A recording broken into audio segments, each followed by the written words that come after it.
Secretary Blinken, welcome. We very much appreciate your being with us today and back in the committee room that you're very familiar with. And we thank you for your extraordinary effort on behalf of the United States. We know that you have been doing a lot of traveling, a lot of talking, promoting American diplomacy based on our values, and we thank you very much for all of your service. And we look forward to this hearing every year as we go over particularly the FY25 budget. I often speak about the importance of adhering to our values in our foreign policy. That's because I believe our values are at the core of American power and key to achieving our foreign policy goals. This country was founded on a unique basis, in the words of our Declaration of Independence, that all men are created equal, that they are endowed by their Creator with certain unalienable rights. And for 2.5 centuries, we have sought to live up to these ideals at home and abroad. I think there would be bipartisan agreement that we do not always succeed, but our aspirations matter. Knowing where our North Star is matters. I think we often find a common ground on how values and principles add strength to hard security decisions. But there are others that view the world strictly based on survival of the fittest worldview. They say rules are for suckers, and ask the question, what are we getting from this? Or worse, what do I get from this? This approach not only sees foreign policy as transactional, it also says nations only get what they want by military force or corrupt dealings. But to not adhere to American values and foreign policy decisions is making a major strategic mistake. To be true to our founding principles, we need to support those people trying to defend human rights, those rights endowed to us by our Creator.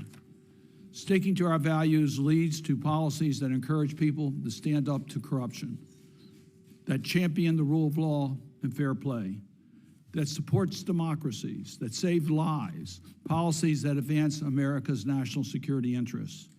These issues should inform the way the United States engages with the other countries of the world. That is why the Leahy Law, advocated by our former colleague from Vermont, are so important to security cooperation in our foreign policies. Is why I'm proud that Congress has enacted and the executive branch has implemented the Global Magnitsky Human Rights Accountability Act, as well as the recent enactment of the Combating Global Corruption. The department has at times opposed values-driven human rights proposals when they surface in Congress. We recognize there is a little competition between the executive branch and the legislative branch, but I think we all agree that we're stronger when we work together. And when we can coordinate our activities and work in unity, it's a lot better for our nation. And I think your training here as the staff director of this committee has served you very well, because I applaud your efforts to try to coordinate as strong as we can the actions of the legislative and executive branch in the best interest of our nation. Secretary Blinken, right now we face many serious world crises. Some of these conflicts are in the headlines: the war in Ukraine, the Hamas attack on Israel, the humanitarian situation in Gaza. Others get only passing mention, like Haiti or Venezuela, Burma, or Sudan. But whether they attract widespread attention or not, all of these crises are important. From reducing the spread of malicious disinformation to reducing the threat of nuclear war. From modernizing our diplomatic corps to responsibly harnessing the power of AI. From fighting Putin in Ukraine to fighting the effects of climate change. The Department of State and the work of our diplomats do every day has never been more important. This committee understands the needs for a healthy and thriving American diplomatic presence around the world. I want to thank Senator Risch for working with me on this year's State Department authorization bill. This will be our 4th authorization bill in 4 years after a long hiatus. I was glad that we had an opportunity to discuss that during last week's hearing with Secretary Burma. We need to incentivize diversity initiatives and modernize the training and professional developments for our diplomats to deal with the 21st century challenges. This bill really underscores the importance we put on supporting the work of our State Department. Secretary Blinken, I want to thank you personally for all you've done and the hard work you've done to promote the strength of our diplomacy in the State Department and its mission around the world.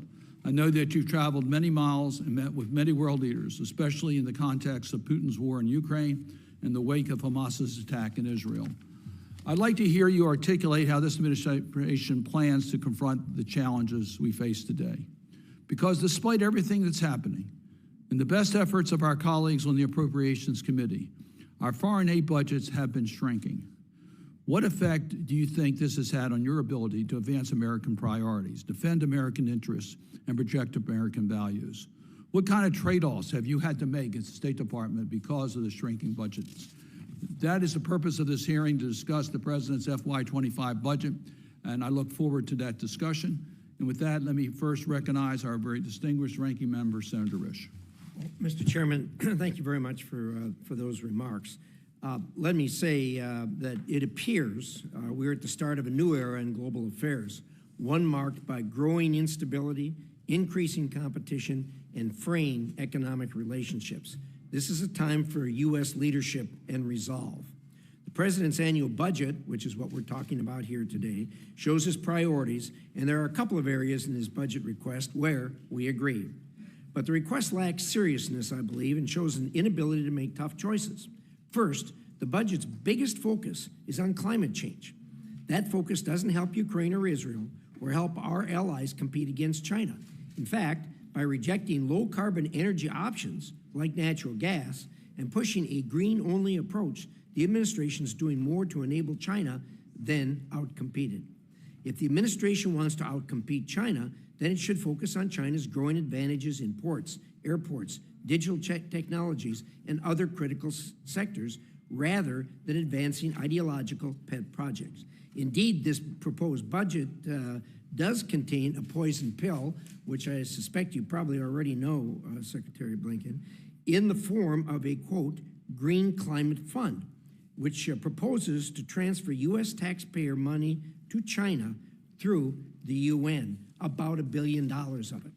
The budget's so-called outcompete China initiatives might enjoy my support if the department actually worked with this committee, but the request of the programs to be mandatory spending is inappropriate. Mandatory programs are not subject to congressional oversight, and that is why these requests have failed in the last 3 years.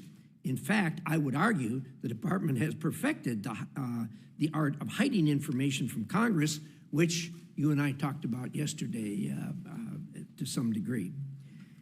In Israel, Ukraine, and China, in Congo, it is impossible to get honest and clear information from the department. Instead, the president prioritizes funds for non-transparent initiatives like the Partnership for Global Infrastructure, which focuses on climate and gender infrastructure. And the department's funds are steered not by the department, but by the White House, which is accountable to no one. On Iran, the administration's policy is fatally flawed. Outreach and accommodation have failed, and the lack of any serious strategy has come home to roost. Iran has doubled down on its support for terrorists and flooded Russia with drones and missiles. The Red Sea remains contested and dangerous, and the U.S. Navy has spent $1 billion on missiles to defend vessels from Houthi attacks. Iran's unprecedented attack against Israel shows Iran doubts this administration's resolve to punish its behavior. I'm proud this committee passed the most significant Iran sanctions legislation we've seen in years. The Ended Act, the SHIP Act, Massa Act, and legislation targeting Iranian drones are all law. Is the administration actually going to enforce them? Recent history suggests it won't. Rather than imposing costs on Iran, the administration is imposing costs on Israel. You must stop blaming Israel and let Israel remove Hamas from Gaza. That is the only way to move forward. In Europe, instability is growing and your budget request is tone deaf. Congress has asked for a Ukraine strategy, which I suspect will never be delivered. If you were serious, funds for Ukraine would be in the base budget. Instead, urging to continue support through long-term policy with short-term emergency packages isn't appropriate. In Haiti, I remain concerned, what you and I talked about yesterday again. In Haiti, I remain concerned about the logistics, feasibility, and cost of the proposed multinational security support mission. Prior international interventions over a long period of time in Haiti have been dismal failures, leaving the Haitian people worse off than before. We can't use U.S. taxpayer dollars to support an open-ended, poorly conceived mission in a country plagued by extreme gang violence and political instability without some kind of assurances that things are going to be different this time. In Africa, we've had coups in 7 countries in the last 3 years. Our people continue to get kicked out of countries there. In the worst instance, we are witnessing a devastating conflict in Sudan. Humanitarian needs are overwhelming, and severe food and medicine shortages are causing near-famine conditions. Yet it took 10 months to appoint a special envoy. Even then, the appointment is for 180 days, and support for the office remains insufficient. And our partners have highlighted a lack of U.S. engagement and leadership at meetings on Sudan. Mr. Secretary, during our first conversation, after your confirmation, we discussed the need for a coordination and assistance framework to help the United States get ahead of the next pandemic. So I introduced legislation that you and the White House supported, for which I am appreciative. Despite that, this budget undermines effective coordination of U.S. global health security. I also did not and will never agree to negotiations at the World Health Assembly that would trade away U.S. intellectual property rights and give a deeply flawed World Health Organization enhanced authority and resources. These are challenging times for the United States and the world, but our policies across the board are not helping us. We need to do better. Thank you, Mr. Chairman. Thank you, Senator Risch. Appreciate your comments. Our witness today is Antony Blinken, the 71st U.S. Secretary of State. He was nominated by President Biden, confirmed by the United States Senate, and has been our Secretary of State since January 27th, 2021. Over 3 decades and 3 presidential administrations, Mr. Blinken has helped shape U.S. foreign policy to ensure it protects U.S. interests and delivers results for the American people. He served as Deputy Secretary of State for President Obama from 2015 to 2017, and before that as President Obama's Principal Deputy National Security Advisor. In that role, Mr. Blinken chaired the Interagency Deputies Committee, the main forum for hammering out the administration's foreign policy. During the first term of the Obama administration, Mr. Blinken was National Security Advisor to then Vice President Joe Biden. But perhaps the most impressive part of his background, by far, is the fact that he served 6-year stint as the Democratic Staff Director to the United States Senate Foreign Relations Committee. Then Senator Biden was chair of that committee from 2001 to 2003, and again from 2007 to 2009. 2007 was my first year in the United States Senate, and I was appointed to this committee, in which then Staff Director Blinken was extremely helpful to this freshman member of the United States Senate, and I'm forever grateful for his help during those transition years. Secretary Blinken, your entire statement will be made part of our record without objection. You may proceed as you wish, and we look forward to a robust discussion. Well, Mr. Chairman, thank you very much. To you, Ranking Member Risch, all the members of the committee, it's always good to be back before this committee, and as you said, I was on the other side of the dais, behind where you are, for 6 years. So I always appreciate the opportunity to be back here among colleagues. And thank you for the opportunity to testify today. More importantly, thank you for the partnership that I think we've been able to manifest together to advance American leadership in the world that is so essential for delivering on the priorities that matter to the people we represent. The need for U.S. global leadership and for cooperation with allies and partners has never been greater. The People's Republic of China is pursuing military... was 6 years old when Israelis killed her. His brother was 6 years old. Blinken, you will be remembered as the butcher of Gaza. You will be remembered for murdering innocent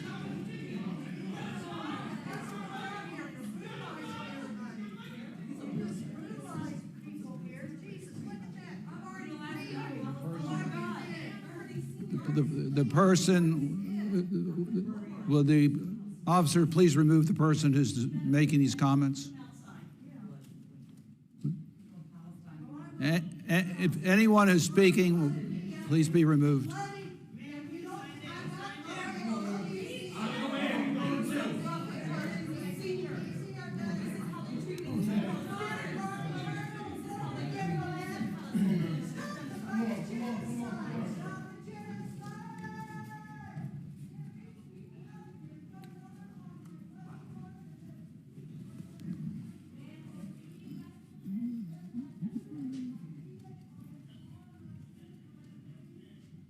Mr. Secretary, you may proceed. Thank you, Mr. Chairman. As I was saying, the People's Republic of China. He is a war criminal. He is a war criminal. The blood of 40,000 people is on his hands. The blood of 40,000 Palestinians is on his hands. He is a war criminal. He is a war criminal. Blinken is a war criminal. The blood of 40,000 people is on his hands.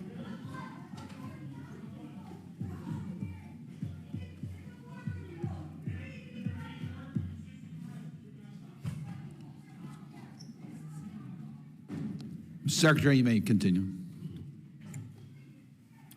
People's Republic of China is pursuing military, economic, and geopolitical preeminence, challenging our vision for a free, open, secure, and prosperous international order. Russia is committing aggression, not only against Ukraine, but against the principles at the heart of the United Nations Charter: sovereignty, territorial integrity, independence, that are the building blocks for global peace and security. In the Middle East, we're standing with Israel in its efforts to ensure that what happened on October 7th never happens again, as we do everything we can to bring an end to the terrible human suffering in Gaza and prevent the conflict from spreading. U.S. leadership is needed to address humanitarian crises elsewhere around the world, including in Sudan and Haiti, where millions have been displaced and many killed, and to address global issues that no country can solve alone, including food security, a changing climate, transnational corruption, the fentanyl crisis. But with the support of Congress, we can and we are approaching these challenges from a position of strength. Because of the actions we've taken, the United States is stronger economically, diplomatically, and militarily than we were 3 years ago. We've made historic investments at home in our own competitiveness, innovation, infrastructure. We've renewed our alliances. We've built new ones. We've secured unprecedented alignment with key partners in Europe, Asia, and beyond. We've delivered essential American aid to Ukraine, and we've rallied the international community to share the burden with us. For every dollar that we've sent in economic and development assistance, others collectively have invested 3 more. Now, many doubted whether bipartisan support for Ukraine and other urgent national security priorities could endure. Last month, Congress demonstrated to the world that we will not pull back when you pass President Biden's supplemental funding bill by an overwhelming margin. Our investment abroad does not come at the expense of our strength at home. Far from it.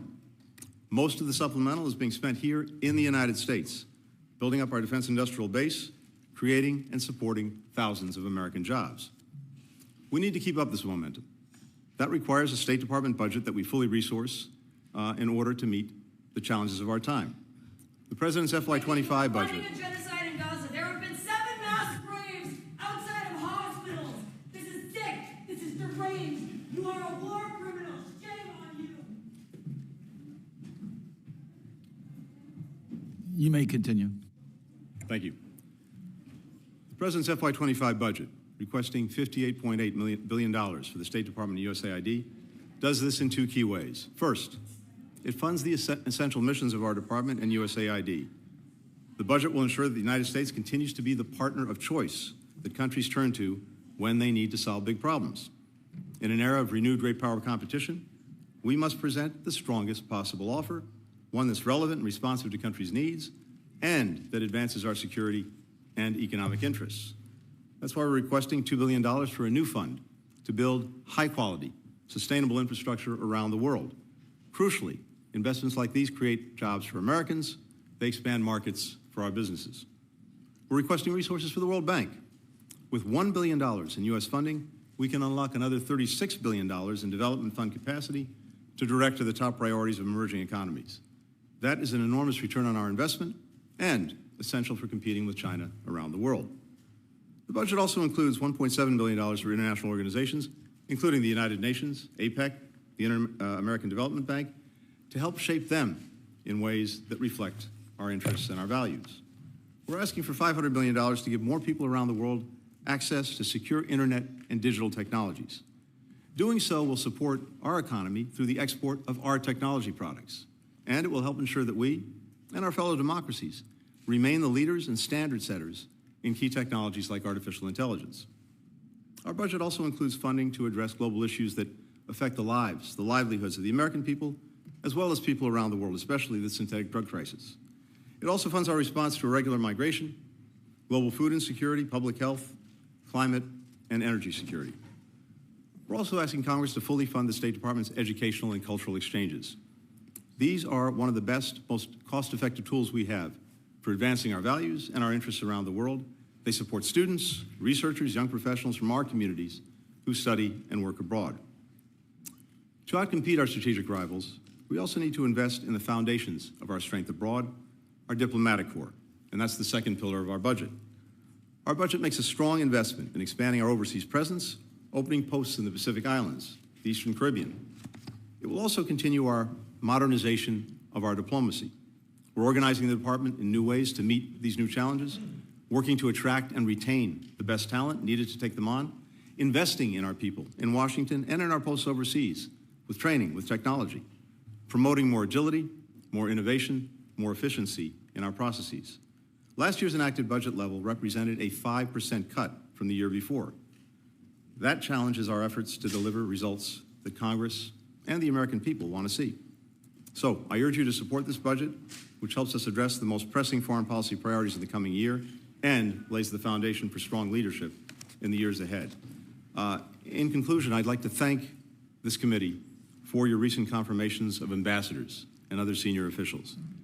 Any undue delays in such confirmations undermine our national security and weaken our ability to deliver for the American people. I'm grateful for the partnership of this committee and for your time. Look forward to answering any questions. Thank you, Mr. Chairman. Ranking member. Thank you, Mr. Secretary. I regret the interruptions during your testimony. I believe it was the New York Times editorial page pointed out it takes as much courage to listen as to speak out. And I think you're going to hear during the course of our discussion here today that we will have different views. And I think it's critically important that we all have an opportunity to hear those views. And I regret the disruptions that took place. But we will not tolerate disruption in this committee, as I've made it very clear. We will now have a round of, we're doing 7 minutes? 7 minutes on questioning to our members. I would ask that they respect the 7 minutes that every member can get a chance to question before we run out of opportunity and time. Let me start with the budget restrictions that you have. Senator Coons was just here. I know he'll be back. He does his best to get you the most robust budget we can. We all believe that the funds that we make available for diplomacy are great investments. Our soft power is critically important, the USAID, and the list goes on and on and on. But you got to make tough decisions. So I appreciate your help in the fact that we were able to enact the Combating Global Corruption Act that you helped make sure we got to the finish line. It does put additional responsibilities on your missions around the world to have the capacity to identify areas of corruption that need attention. Tell me how this budget will be adequate to implement that policy and how you intend to implement that policy. Thank you very much, Mr. Chairman. We're determined to implement it and to support it with the necessary resources. We see, I think this committee sees, corruption as being one of the most poisonous things that undermines democracies or countries that are attempting to become democracies around the world. It saps people's faith in their governments, in their institutions. It takes resources away from the actual development of the country to line the pockets of people who are engaged in corruption. And around the world, we've seen time and again that as people come out to protest, often the instigating factor is a revulsion at corruption. So our ability to be able, with other countries, to help identify it, to root it out, but also to help countries develop the institutions and the processes necessary to guard against corruption in their institutions, in their governance, we think is a critical aspect of defending and promoting and strengthening democracy. So we're determined to implement what's been given to us through the authorities in the Act. I think the budget reflects the dedication of resources to do that. But of course, everything we're doing, given the budget environment we're in, comes with trade-offs and decisions that we have to make to balance the responsibilities we have, the needs we have, with the resources that are made available. I don't want to see it come at the expense of the effort to engage in this vital work. So let me talk about one of your requests for funds for Haiti, 800 miles away, an area that is certainly not stable today. We have the President of Kenya, President Ruto, who's here this week. So it's an appropriate week for us to get more information about it. You have requested funds for the U.S. to support that mission. Tell us how important those funds are and what is the expectations. There's been concerns raised as to whether this is an investment that can lead to a positive result. Please help us understand that. Haiti has been teetering on the precipice of all-out crisis and becoming an all-out failed state. Is your mic on? Sorry. Yeah. Thank you. Haiti's on the precipice of becoming an all-out failed state now. And I take very seriously what the ranking member said. We've discussed this on a number of occasions. There have been, in years past, numerous interventions in Haiti. Some have had some near-term effect in stabilizing things, but it's certainly true that we haven't seen a long-term stabilizing effect that's allowed the country to genuinely move forward. So I understand some of the skepticism that exists about another mission in Haiti. But I think what we have going for us is this. First, a general revulsion of the people at the direction that the country has taken, including gangs that are dominating Port-au-Prince and trying to undermine governance, a democratic trajectory that's been disrupted by failing to have a government that actually has a clear mandate, and all of that has also had the effect of interrupting development assistance, other forms of assistance that people so desperately need. There's an opportunity now to do a few things. First, we have managed to move to a better trajectory politically to get back to a clearly mandated democratic government. We have a transitional presidential council that's been established. All of its members are in Haiti working. They have a mandate now to name an interim prime minister, an interim president, an electoral council, and a national security council, all of which will be in place to try to establish a clear pathway to elections, to get Haiti back on its feet democratically. Second, the power of the gangs needs to be ended once and for all, and in particular, the Haitian National Police, who are outmanned and outgunned, need to be given the resources and support they need to regain control. In the last few weeks, they've actually done a better job of that. They've taken back control of the airport and other critical infrastructure. In fact, today, commercial flights resumed in Haiti, and we anticipate that American carriers will begin flying again in the days ahead. But absent a clear support structure for some period of time, it's going to be very hard for the police to really fully establish that control. So the United Nations has mandated, and other countries have stepped up to fulfill the functions of a multinational security support mission for Haiti, the purpose of which is to bolster the police, the purpose of which is to engage in operational and static support for the police, to reestablish security, to create confidence in the conditions for elections, mostly police, and Kenya in particular has stepped up to provide these forces with a number of other countries. Mr. Secretary, I'm going to give you a chance to expand on that probably a little later.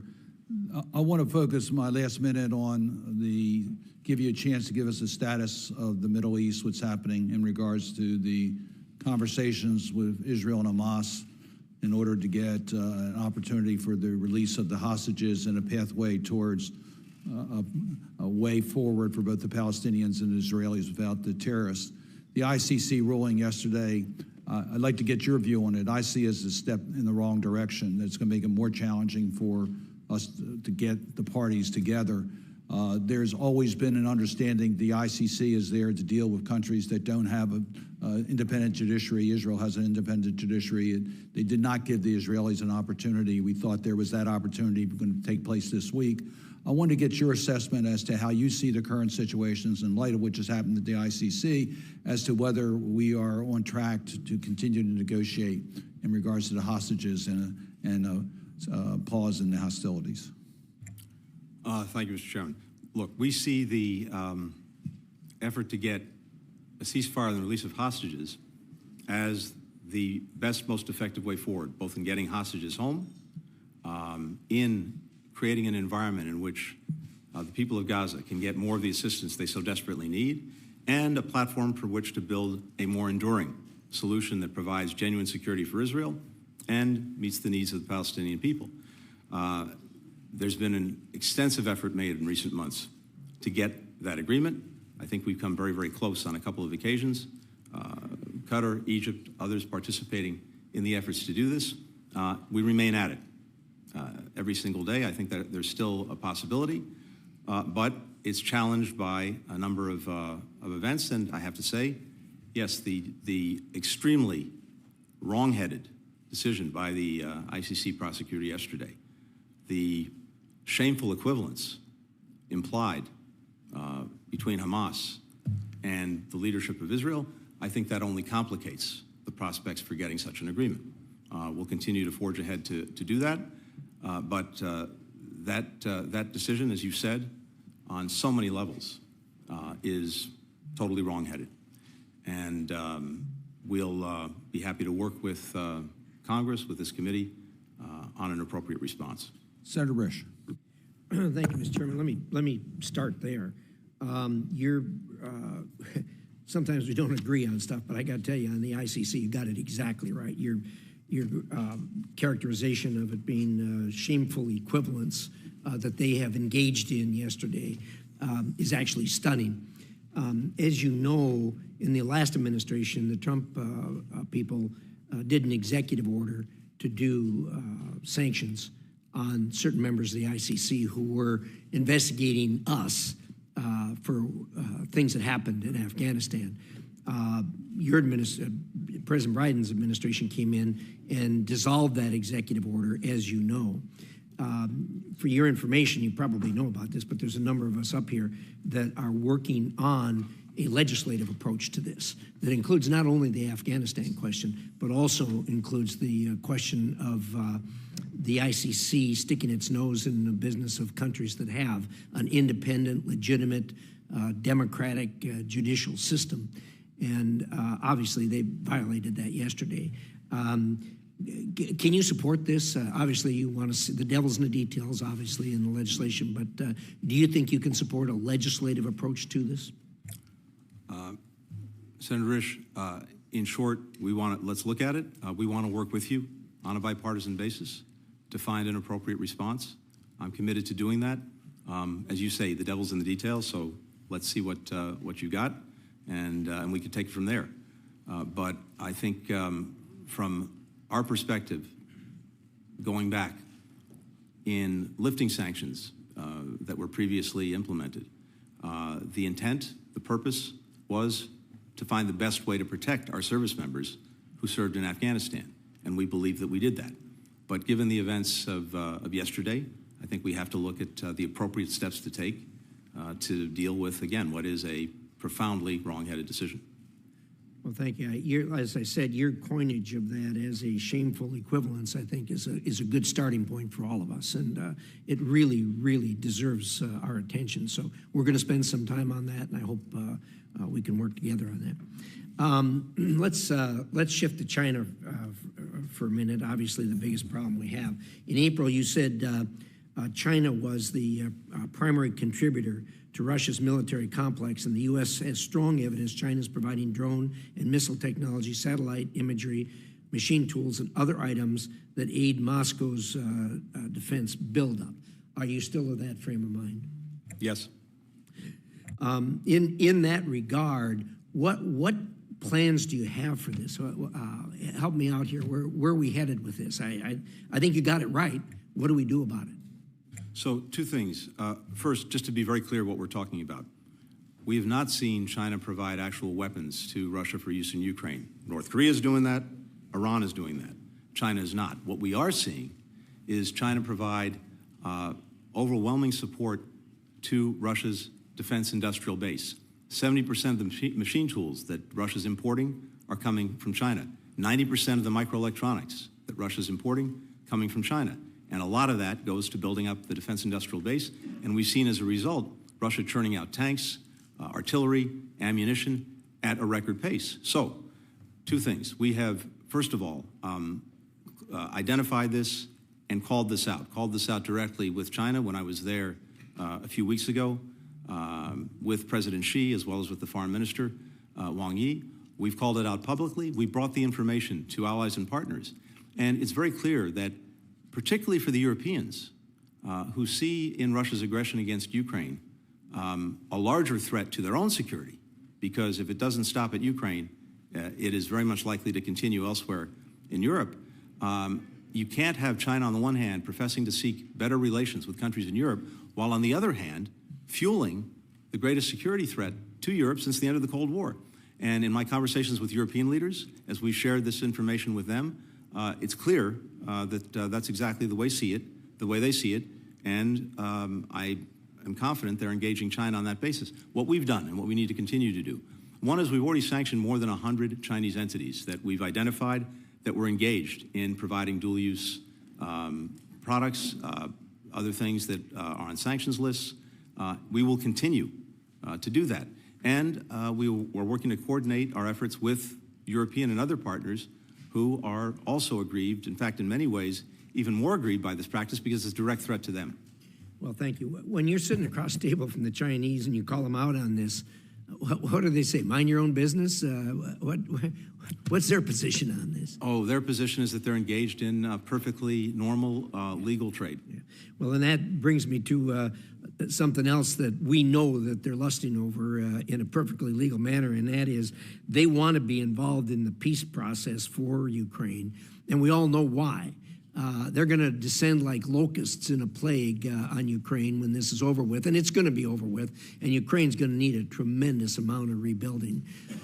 They want to participate in that. Your thoughts on that? Well, if that's their intent, I don't think they're doing themselves any favor by helping to feed the Russian war machine, and I don't think that will be looked kindly upon by Ukrainians when the day comes when there is peace and a strong sovereign Ukraine is fully engaged in rebuilding from what Russia's done to it. Have the Europeans expressed to you, as they have to a number of us, their concerns about a Chinese involvement in rebuilding Ukraine? I have to say that's not something that I think has come up that I recall in discussions, but I'm pretty confident that given the support that China is providing to Russia, it's not something that will be looked kindly upon by the Ukrainians themselves. In a few minutes I got left, I want to talk about my Repo Act. You know, we got a lot of pushback on that when it started, but amazingly, most everyone's come around, even our friends in Germany who originally said absolutely not, are now at least got one foot on board. The Belgians, of course, who have most of the assets, really have come up with some innovative ways to do this. What are you hearing on that? Well, first of all, I applaud you for what you did with that, for the leadership on that. It's made a big difference. Two things. Just today, the European Union has gone ahead and approved the use of the interest, profits from the sovereign assets that are in Europe for Ukraine. Now, it's a step, but it's an important step. And I don't disagree with that. When I met with them, they talked about the difference between the principal and interest. Yeah. And I guess I'm not a banker, but once an interest is earned, in my judgment, it becomes part of the principal. So I don't understand if they can use the principal or the interest where they can't use the principal. But aside from that, their view when I talked to them was they can use the interest for a long, long time. It's fine. Yep. It sits there forever. It's fine. And now the EU, whatever the solution, I'm all in. So the EU's done that. But to your point, Senator, I think there are other possibilities that we're driving toward, including looking at ways to collateralize the principal and to use that as the basis for a loan, for a bond that would generate a lot more resources for Ukraine up front. Very good. My time's up. Thank you, Mr. Chairman. Senator Murphy. Thank you very much, Mr. Chairman. Mr. Secretary, thank you for being here before this committee. Thank you for your continued willingness to be in an open dialogue with the Senate and Senate Foreign Relations Committee on these important matters. Press reports suggest that the United States and Saudi Arabia are close to finalizing the bilateral elements of a regional security deal. The Saudis themselves called the existing draft semi-final. So I wanted to ask you a couple questions about the status of these talks to the extent that you can tell us. The first is this: it seems as if the administration has really put their foot on the accelerator to try to get the U.S.-Saudi elements of this agreement wrapped up. But our committee's understanding has always been that this would be in the context of an agreement that included Israel, and critically would include real commitments for a Palestinian state. Unfortunately and regrettably, right now, there does not seem to be the willingness or the room inside the Israeli politic to make those commitments. And so my first question is, why the rush to get a deal done with Saudi Arabia when we don't even know the shape of the commitments that Israel may ever be willing to make? And two, why do we have confidence that Saudi Arabia would ever live up to the commitments that it is making? In the national security world, a mutual defense or a security treaty is a sacred trust. This is a country that 4 years ago chopped to pieces an American resident journalist. This is a country that 2 years ago turned its back on us when we asked them to side with us at OPEC Plus and instead chose Russia. And so I'd ask you to answer those two questions. Why the rush, given that we don't really understand the potential for the full agreement to come into effect? And what gives you confidence that Saudi Arabia will live up to any of the commitments it's making? Thank you, Senator. A few things here. First, yes, we have sought to move forward in negotiating the bilateral U.S.-Saudi aspects of a normalization agreement between Saudi Arabia and Israel. But even if we were to conclude those agreements, and I believe we actually can conclude them relatively quickly, given all the work that's been done, they could not go forward, and the overall package could not go forward, absent other things that have to happen for normalization to proceed. And in particular, the Saudis have been very clear that would require calm in Gaza, and it would require a credible pathway to a Palestinian state. And it may well be, as you said, that in this moment, Israel is not able or willing to proceed down that pathway. But to the extent that the agreements are finalized in principle between the United States and Saudi Arabia, that in effect calls the question. And Israel will have to decide whether it wants to proceed and take advantage of the opportunity to achieve something that it has sought from its founding, which is normal relations with the countries in its region. And we see the possibilities for the future in that agreement. We saw them starkly, powerfully, on April 13th and April 14th, when Iran engaged in an unprecedented attack, and a direct attack by Iran in Israel. And countries come together, led by the United States, to defend Israel from that attack and defend it very successfully. There's an opportunity for Israel to become integrated in the region, to get the security, fundamental security it needs and wants, to have the relationships that it sought going back to its founding. But in order for that to actually go forward, there has to be an end to Gaza. There has to be a credible pathway to a Palestinian state. So I think one advantage of completing the work, at least in principle, with the Saudis, is that the question then becomes one that's no longer theoretical or hypothetical, but one that needs to be answered. And we'll see what the answer is.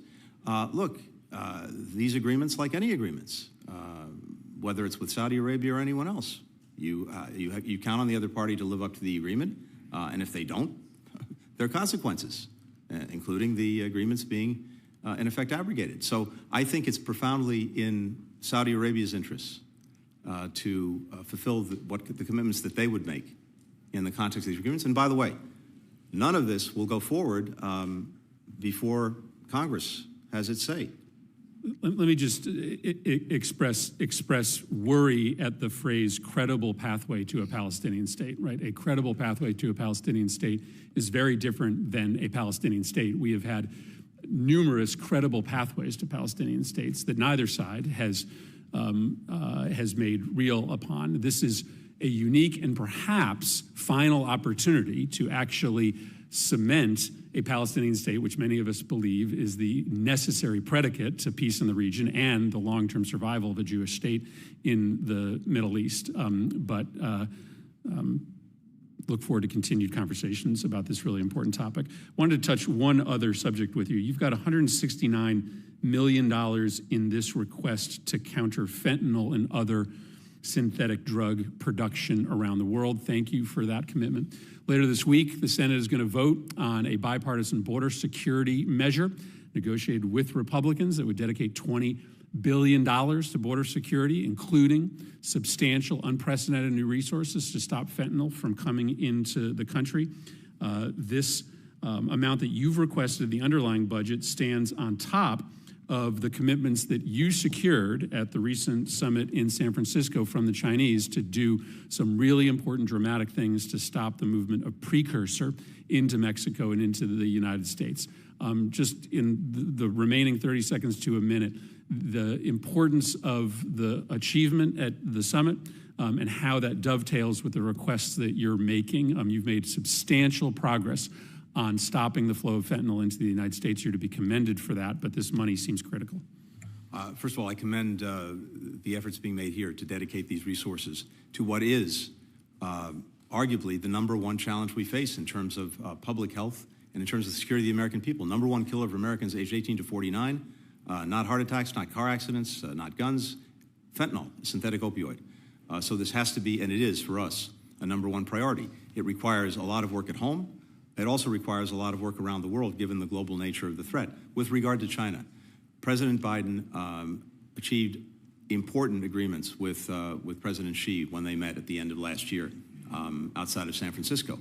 And China moved ahead in publishing new regulations, in cracking down on some of the companies that were engaged in producing and then transferring the precursors, the ingredients that go into making fentanyl, as well as to establishing a working group with us so that we could track this. Now, when I was just there a few weeks ago, I made the case that while this was a good start and important, more needs to happen in order for it to be truly effective in reducing the flows that are coming to Mexico, the precursors, and then synthesized into fentanyl and coming into the United States, including very public enforcements of the law with prosecutions and convictions, including scheduling some precursors that China has agreed to schedule but has not yet done to make it their use more restrictive, and also going at the financial networks where we've seen connections between some Chinese entities and criminal cartels in our own hemisphere,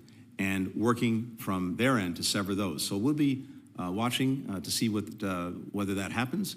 It's a start, but a lot more needs to happen. Senator Romney. Thank you, Mr. Chairman. Mr. Secretary, it's good to see you and appreciate the extraordinary commitment that you have made over the last years to continue to foster American interests around the world. I'm sure we don't agree on all the topics, but your devotion to American interests is noteworthy and certainly something that I applaud. You know I'm going to want to talk about China. China is a disappointment for those of us who followed the Second World War and then followed the collapse of the Soviet Union. We're hoping that China would align with us in some way and see more modernization and liberalization and democracy. Unfortunately, it's taken a different turn. Its ambition is to lead the world, dominate the world militarily, economically, geopolitically. I just, on a piece of paper while we were here, I just wrote down some of the tactics that I see that they're employing in their grand strategy in no particular order.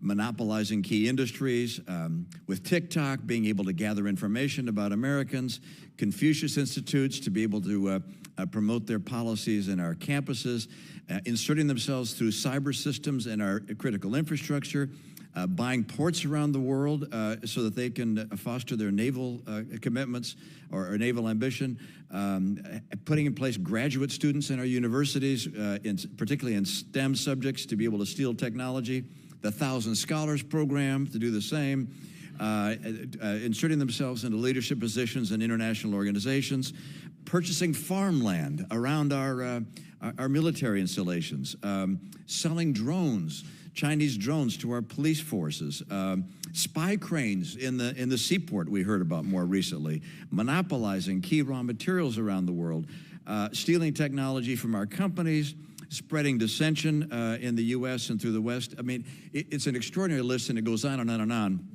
on. That is why the former chairman and I of this committee proposed and actually got signed into law a commitment to put together a group of people, Republican, Democrat, inside government, outside government, to develop a comprehensive strategy to deal with China's ambition. Part of this legislation said that by last July, the administration would be required to submit to Congress in a classified form and with an unclassified summary the results of this strategic development. Now, I've been offered the chance to review in camera what has been prepared. I've tried to schedule that, and that has not been responded to by the department. But does the State Department intend to submit to the law as signed by the president to actually put in place and to submit to Congress the strategy in a classified form? Senator, first of all, I agree wholeheartedly with the short litany of items that you listed in terms of what China is doing to try to pursue its military, economic, diplomatic preeminence or dominance in the world. And across the board, we have worked in new and effective ways to deal with that, to push back against that. And I just say very quickly before coming to your question, two fundamental things have changed in our approach to China that allows us to approach it from a position of strength. One, what's happened here at home, the investments that we've made in ourselves with the leadership of Congress, particularly when it comes to infrastructure, when it comes to the CHIPS and Science Act, when it comes to the Inflation Reduction Act. In each of these ways, we put ourselves in a position to make sure that we are leading when it comes to the industries of the future. And what I see around the world is people taking note of those investments and wanting to partner with us. Second, we have aligned in ways that we have not before with key partners in Europe, in Asia, and beyond in the approach to China. And you see that now in convergence of the approach, the tools that we're using, both individually and collectively, whether it's investment screening mechanisms, whether it's controls on outbound investment to make sure that it's not going to help industries in China that could come back and hurt us, export controls that we're doing in a much more coordinated way, working across the board to deal with some of the economic non-market practices that China engages in that unfairly penalize not only our workers and companies, but workers and companies around the world. I can go on down the list, but we see that convergence in very powerful ways. Now, on the strategy and advisory board, first, we applaud everything that you've done and your leadership on this for many years. We announced the public strategy back in the spring of 22, and you were very gracious in actually being there when I put that out. But yes, the NSC, I know, and this is what the White House has made available, the classified strategy for in-camera review. I'm going to make sure if there's some problem in scheduling that happens. And I'll also go back to them about what more we can do. I know we've provided classified briefings to members and to staff on the approach that's in the strategy.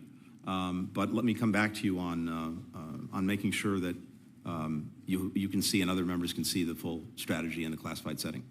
Well, the law that was passed called not just for a classified setting, which is certainly appropriate, but also to submit to Congress in a public setting what the summary of those strategic moves would be. And as I went through that long list of Chinese steps, those are the kinds of things I'm looking for.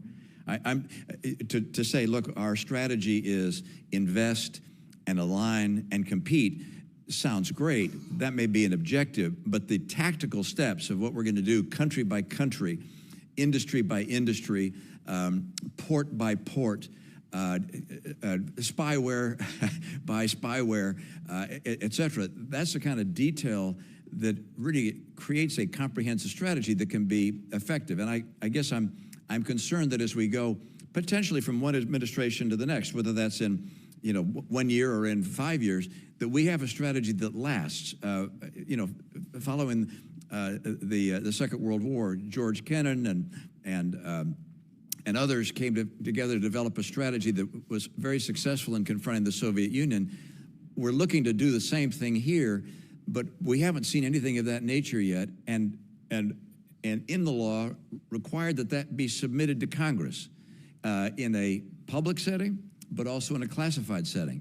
And I would ask that you honor that commitment made in law and provide that information both to Congress and to those of us that would want to attend a classified setting. Thank you, and I'll come back to you on that. Thank you. Senator Merkley. Well, thank you, Mr. Chairman, and thank you, Mr. Secretary. I applaud your and the President's efforts to condemn Hamas's invasion on October 7th, to secure a ceasefire, and to secure the release of hostages. President Biden has also recognized, however, that the campaign carried out by the Netanyahu government in Gaza has included what the President's called indiscriminate bombing, resulted in a massive number of civilian casualties.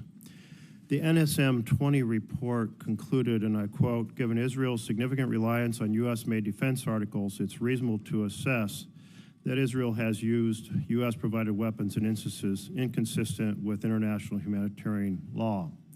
Given this assessment, why did the State Department conclude that Israel's assurances that it was not using weapons in a manner inconsistent with international law are in fact credible and reliable? Thank you, Senator. We've said two things from day one since October 7th. One, that Israel not only has the right, it has the obligation to defend itself and to try to make sure that October 7th never happens again. And the United States is committed to doing everything we can to support it in those efforts. We've also said that the way Israel does it matters, particularly with regard to civilian protection in Gaza and the provision of humanitarian assistance to Gazans who need it. And we've been working every single day since then, not only to provide Israel with what it needs, but also to do our best to help see that Palestinians get what they need in Gaza. And we see the horrific suffering of children, women, and men who've been caught in a crossfire of Hamas's making for 8 months now. And we are working every day to try to alleviate that. When it comes to the NSM and the use of our weapons, here's what the report said. It said exactly as you quoted. Given the totality of the damage that's been done, and given the fact that we are a major provider of weapons to Israel, it is reasonable to assess that in some instances, Israel has acted in ways that are not consistent with international humanitarian law.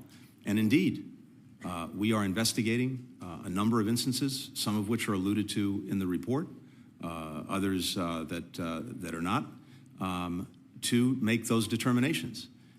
Israel itself is investigating hundreds of incidents to make its own determinations. And indeed, there are criminal investigations underway in Israel in this area. It's very difficult to make final determinations in the midst of a war when we do not have access on the ground, and when you have a almost totally unique battlefield where an enemy, a terrorist organization, Hamas, is hiding behind and underneath civilians in apartment buildings, in mosques, in schools, and firing at the Israeli forces. So we're determined to make every appropriate determination. We're determined that there be no double standard. We have processes at the State Department, including our conventional arms transfer policy, including our thank you for your process that we're explanation. engaged in. I know that it's so complicated that you could go on for a while, but I think you've pointed out the challenge and the fact that assessments are ongoing. I do feel it's important that we approach these questions in NSM 20 with as much integrity as possible. On May 7th, President Biden announced his decision to pause the shipment of the 502,000 bombs. And the following day, he drew a red line stating that, quote, if Israel goes into Rafah, I'm not supplying the weapons that have been used historically to deal with Rafah, to deal with the cities. And you, Mr. Secretary, reinforced this point when you said, if Israel launches a major military operation into Rafah, then there are systems we're not going to be supporting and supplying for that operation. We are already seeing significant action in Rafah. About 1 million people have fled the city. Is the president going to stand by his red line? First, the president stands behind the proposition that we will always make sure that Israel has what it needs to defend itself. No one has done more, not only throughout his career, but over the last 8 or so months to make sure that that's the case, and that will continue.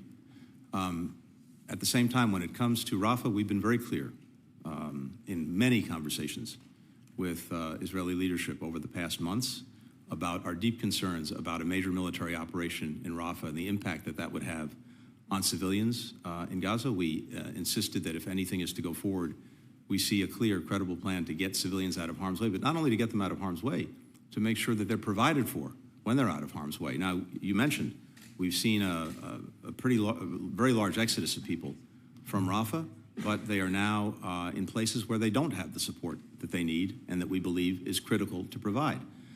We also remain very concerned about any major military operation and the impact it would have on the remaining population, given the dense urban environment in Rafah and what we've seen in other places. And so the president's been clear about this with Israel, in public as well as in conversations with others, about the fact that we will not support a major military operation.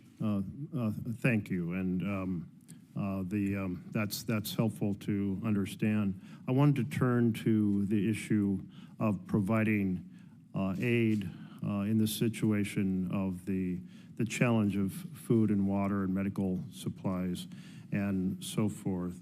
The NSM 20 report noted that action and inaction by Israel contributed significantly to a lack of sustained and predictable delivery of needed assistance at scale, and that the level reaching Palestinian civilians remains insufficient.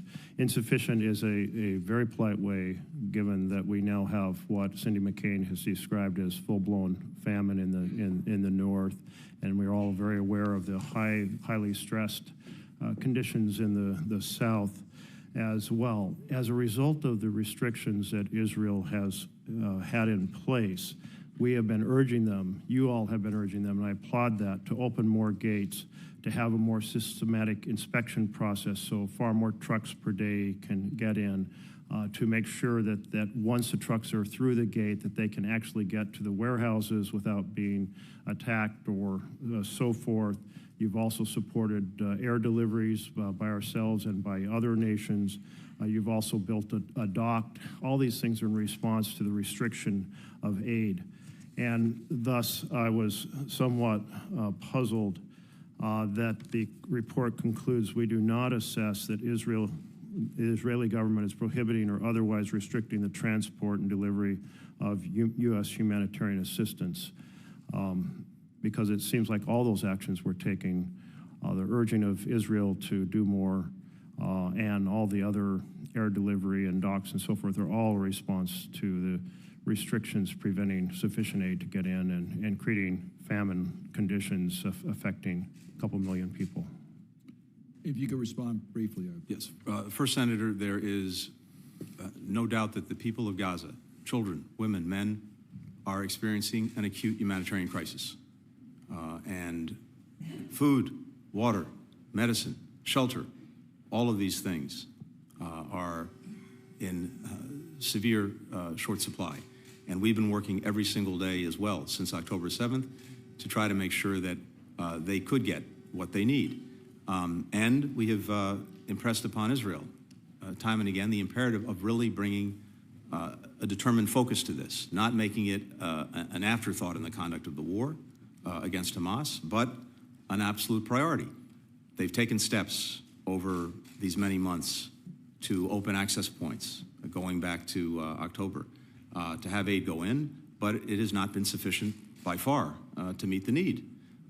We saw much more significant progress over the last month or 6 weeks, particularly in the wake of a phone call between President Biden and Prime Minister Netanyahu in early April, where we saw more access points opening. We saw a land route from Jordan being activated. We saw openings in the north, which was critical because aid to North Gaza was particularly deficient. That's improved. But now we've seen, unfortunately, the reverse. Because of the actions in and around Rafah, we see the critical transit points in the south, Rafah Gate itself, as well as Kerem Shalom, until recently being stopped or disrupted, so that the situation in the south now risks being even more egregious. But the restrictions that have been in place, in some cases, it's because of concerns about dual-use items and making sure that Israel could see and verify what was going in, given the history of dual use. In some instances, it's because of the war conditions that make it incredibly difficult. But there are also things that Israel can, should, and must do to further facilitate the distribution of aid, including much more effective deconfliction with those who are providing it. So convoys that are bringing the aid in can go about their work safely and securely. That remains insufficient. Senator Paul. Secretary Blinken, on your recent trip to China, news reports came back and said that you reserved your strongest language for China and its dealings with Russia, castigating Beijing for allowing the war to continue in Ukraine. The report went on to describe the exchange as such a blatant dressing down in the Chinese capital. Do you think publicly scolding China will make it more or less likely that they continue selling dual-use parts to Russia? Senator, we've tried it both ways. We've had these conversations with China from some time in private, hoping to see a change. We haven't seen that, and it's important. I would argue that we've only tried it one way. We've got the stick, and almost the majority of people who work for you, everybody wants to use the stick. Nobody's really considering that there's a carrot. So really, for the last, let's say, 5 years or more, your administration, the previous administration, not a lot different, really, that you put impediments to trade, you add sanctions, and then you scold them. And I mean, there is a school of philosophy or school of diplomacy that believes that public scolding, particularly in another country, can have the opposite effects, that actually you've either completely given up on this, nothing's working, so why don't we just read them the riot act? And that's kind of what it looked like. Yellen was also there recently, and she's described and told the Chinese government how it should run its economy, what sectors of its economy that they should or should not subsidize, and told them as well who they can conduct business with. And then she threatened to impose sanctions, you know, more or less likely to actually get them to do. I mean, I think it's a misunderstanding of diplomacy in general to think that you going and scolding the Chinese, Yellen going and scolding the Chinese, that somehow they're going to let go, oh my goodness, we've been wrong all along, and because they've yelled at us and treated us like school children, we're now going to change. I would think that the opposite might be true, that there might be a certain amount of child psychology to criticizing people, and that like a rebellious teenager, they actually might end up doing more. In addition to the threat of sanctions, in addition to the scolding, we now have the administration talking about more tariffs. So in June of 2019, then presidential candidate Joe Biden tweeted, "Trump doesn't get the basics. He thinks his tariffs are being paid for by China. Any freshman econ student would tell you that the American people are paying his tariffs." Remarkably accurate and true at that time, but now he's become jumping on the Trump train. But the thing about tariffs, regardless of who pays them, American consumers will pay for these. Tariffs are not good for the economic well-being of all Americans in general. But the question would become, when you add tariffs, so you're going to threaten sanctions, you're going to scold them, now you're going to add tariffs. More or less likely that they'll do what you want? I think less likely. Everything we're doing, everything the previous administration did, as well as this administration, is heading towards less tradement, disengagement from China. Part of diplomacy might be offering, well, I tell you what if you quit selling the dual-use parts to Russia? Maybe we could consider removing some sanctions on trade and actually trade more with you. So the threat of sanctions, the threat of tariffs actually have some effects if you're willing to remove them. The history of sanctions is more, more, more, and then you're not doing enough, and people on the right here will say you got to do even more. We're going to pass legislative sanctions. Nobody talks about removing them, but that's the only way you'd get behavior to change. And so I really think that it's a fundamental misunderstanding sort of what's going on. The final point I would like to make, and I'll let you respond to this, is the Ukrainians still claim that victory includes the reclamation of all of its territory. Many NATO allies are beginning to question this. Czech President Peter Pavel, who once served as the chairman of NATO's military committee, recently stated that he believes it's naive to think that Ukraine will be able to regain the occupied territories from Russia. The commander-in-general of the Ukrainian army, until he was fired by Zelensky, had the same sort of comments. I think that it's not an unreasonable thing to believe that this war may well end in stalemate with people in place. Some say similar to the way Korea was. Nobody likes it, nobody wanted it, nobody agrees the Russians should be there, but they're there and they have a bigger army and more might than their neighbor. So if President Pavel is correct in his assessment that Ukraine's war aims are naive, one of the few negotiating items Ukraine possesses is a promise to remain a neutral country, not aligned militarily, yet you have repeatedly ruled out Ukraine remaining outside of NATO. If you take this off the table, you're taking off one of the things that actually is a negotiating item. My question to you is, are there any circumstances under which neutrality of Ukraine would be a negotiating item? Thank you, Senator. Let me try to respond to both questions. First, if you want to look at hectoring or haranguing, I would invite you to look at the website of the Chinese Foreign Ministry on a daily basis in terms of what they say about us. Second, I'm not going to apologize to anyone for standing up for American workers and American companies, because here's what we're dealing with. And by the way, of course, you're right, we always try. And as a diplomat, I always try to engage our partners or adversaries diplomatically, quietly, to see if we can get the result. If we don't, then we have to use every means at our disposal, including calling them out. Let me, if I may, please address the question.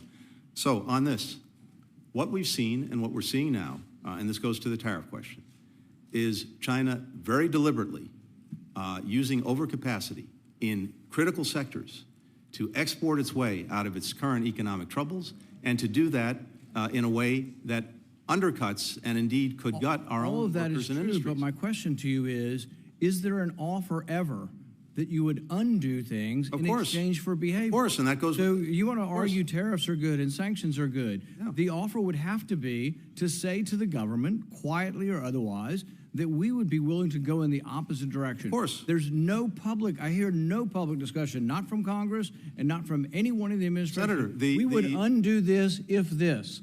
Senator, on their own terms, it's clear that if the conduct that we object to and that risks terrible damage to our workers, to our communities, to our companies, if they change that conduct, of course. Did you specifically discuss not having tariffs or undoing sanctions in exchange for the Chinese to quit selling dual-use parts to Russia? In the context, sure. If their companies don't engage in that practice, we're not going to sanction them. I didn't hear any public statements of that. Did you make private statements to President Xi that you would undo trade sanctions and not put on tariffs in exchange for better behavior towards Russia? By definition, if they don't engage in the conduct that we object to, then we're not going to be using those tariffs or using those sanctions. But this sounds like me drawing this out of you. It doesn't sound to me like this is the kind of diplomacy that's occurring. If you want it to occur, you have to have a little different conception of you've got the stick. The whole problem with diplomacy in this country, not just your administration, but the previous, is all you see is the stick, all you see is more sanctions. And if I ask you to tell me what has China done to change its behavior based on your sanctions, to change their behavior for the better, I would say you can't come up with anything China's doing. Everything seems to be the wrong direction. That's your interpretation. Everything's the wrong direction. No, we've actually so the sanctions really are not having a value unless you want to negotiate removing sanctions to get better behavior. Senator Van Hollen. Thank you, Mr. Chairman. Welcome, Mr. Secretary. And I want to start by applauding you and the President for your overall approach to foreign policy and national security.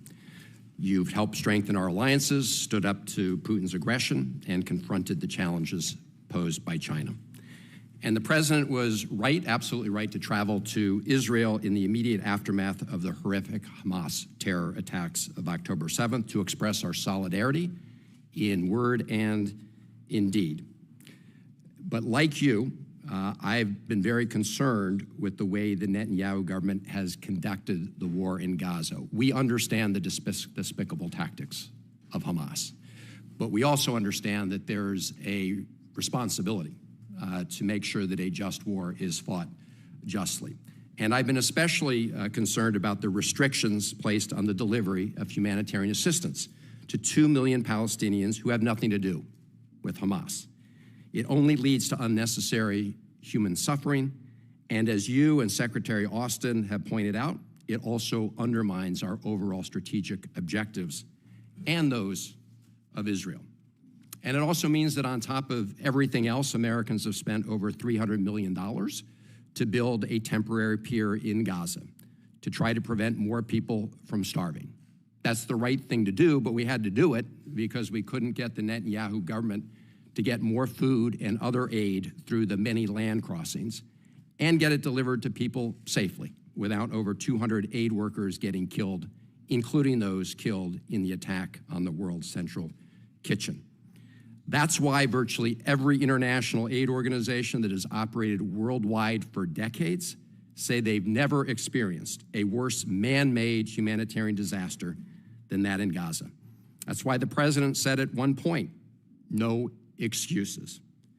And yet, in the recent National Security Memorandum 20 report, the administration cannot even bring itself to conclude what is painfully obvious to anybody paying attention, that for long periods of time, between October 7th and today, the Netanyahu government has failed to comply with the international norms that require it to facilitate and not arbitrarily restrict or deny the delivery of humanitarian assistance to people in desperate need. Mr. Secretary, that hurts our credibility around the world, and it sets a dangerously low bar for what's acceptable going forward. I listened to your exchange with Senator Merkley regarding the use of U.S. weapons. This issue does not require additional investigation. We've seen this play out in real time. And while you concluded in a snapshot that Israel had improved and was doing better, the report required a backwards look, and the administration decided to duck that. You and I have known each other for a long time. I have tremendous respect for you, but I thought that was important to say. I know you and the president are trying 24/7 to bring an end to this conflict. I know you're working 24/7 to bring back all the hostages and make sure that there are no more October 7ths. But as the president and you and others have pointed out, in order to achieve a durable end to the conflict, we need to build a future that has security and dignity and hope for Israelis and Palestinians alike. That is why the president has tried to create some light at the end of this very dark tunnel by calling for recognition of Israel by Saudi Arabia and others, paired with a clear timeline for the establishment of a viable Palestinian state. I listened to your discussion with Senator Murphy. I've lost count, Mr. Secretary, of exactly how many times you've actually traveled to Israel and the region. My staff tells me it's about 7, is that right? So you, the National Security Advisor, Secretary of Defense, 2 aircraft carrier deployments, billions of dollars in military assistance, hundreds of millions to build a pier. Our very important work to intercept the Iranian missiles launched at Israel. So would you agree that it's in our national security interests to have a plan in place to achieve a two-state solution within a clearly defined period of time, paired with normalization of relations with countries like Saudi Arabia? Yes, I would. And I want to raise this because, for a long time, the U.S. policy has been in favor of two-state solution. I mean, formally announced during George W. Bush's administration, so over 2 decades. And despite the fact that we say those words, we have never addressed our policy to use our influence to make it happen. You would agree, would you not, that the continued expansion of illegal settlements and outposts in the West Bank makes it harder to achieve a two-state solution? I would. And yet, if you look at Prime Minister Netanyahu's extremist government, that, as you know, includes people like Smotrich and Ben-Gvir, since they came into power, and while the war in Gaza has been raging, we've witnessed the largest land seizures in the West Bank in decades. In fact, during your visit in March, Finance Minister Smotrich, who also has a West Bank portfolio under the Minister of Defense, announced the single largest West Bank land grab.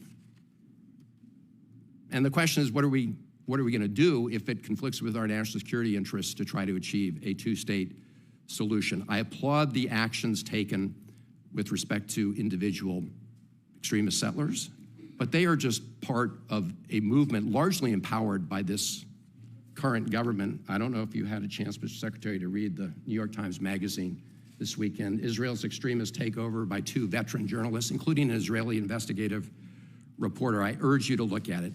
So my question is, if we agree about our national security interests, what are we going to do to make sure that we achieve the goal, not only of normalization, I heard the conversation, but that, as you said, has to be paired with a Palestinian state and a timeline. What is the plan to get there with a timeline that is meaningful?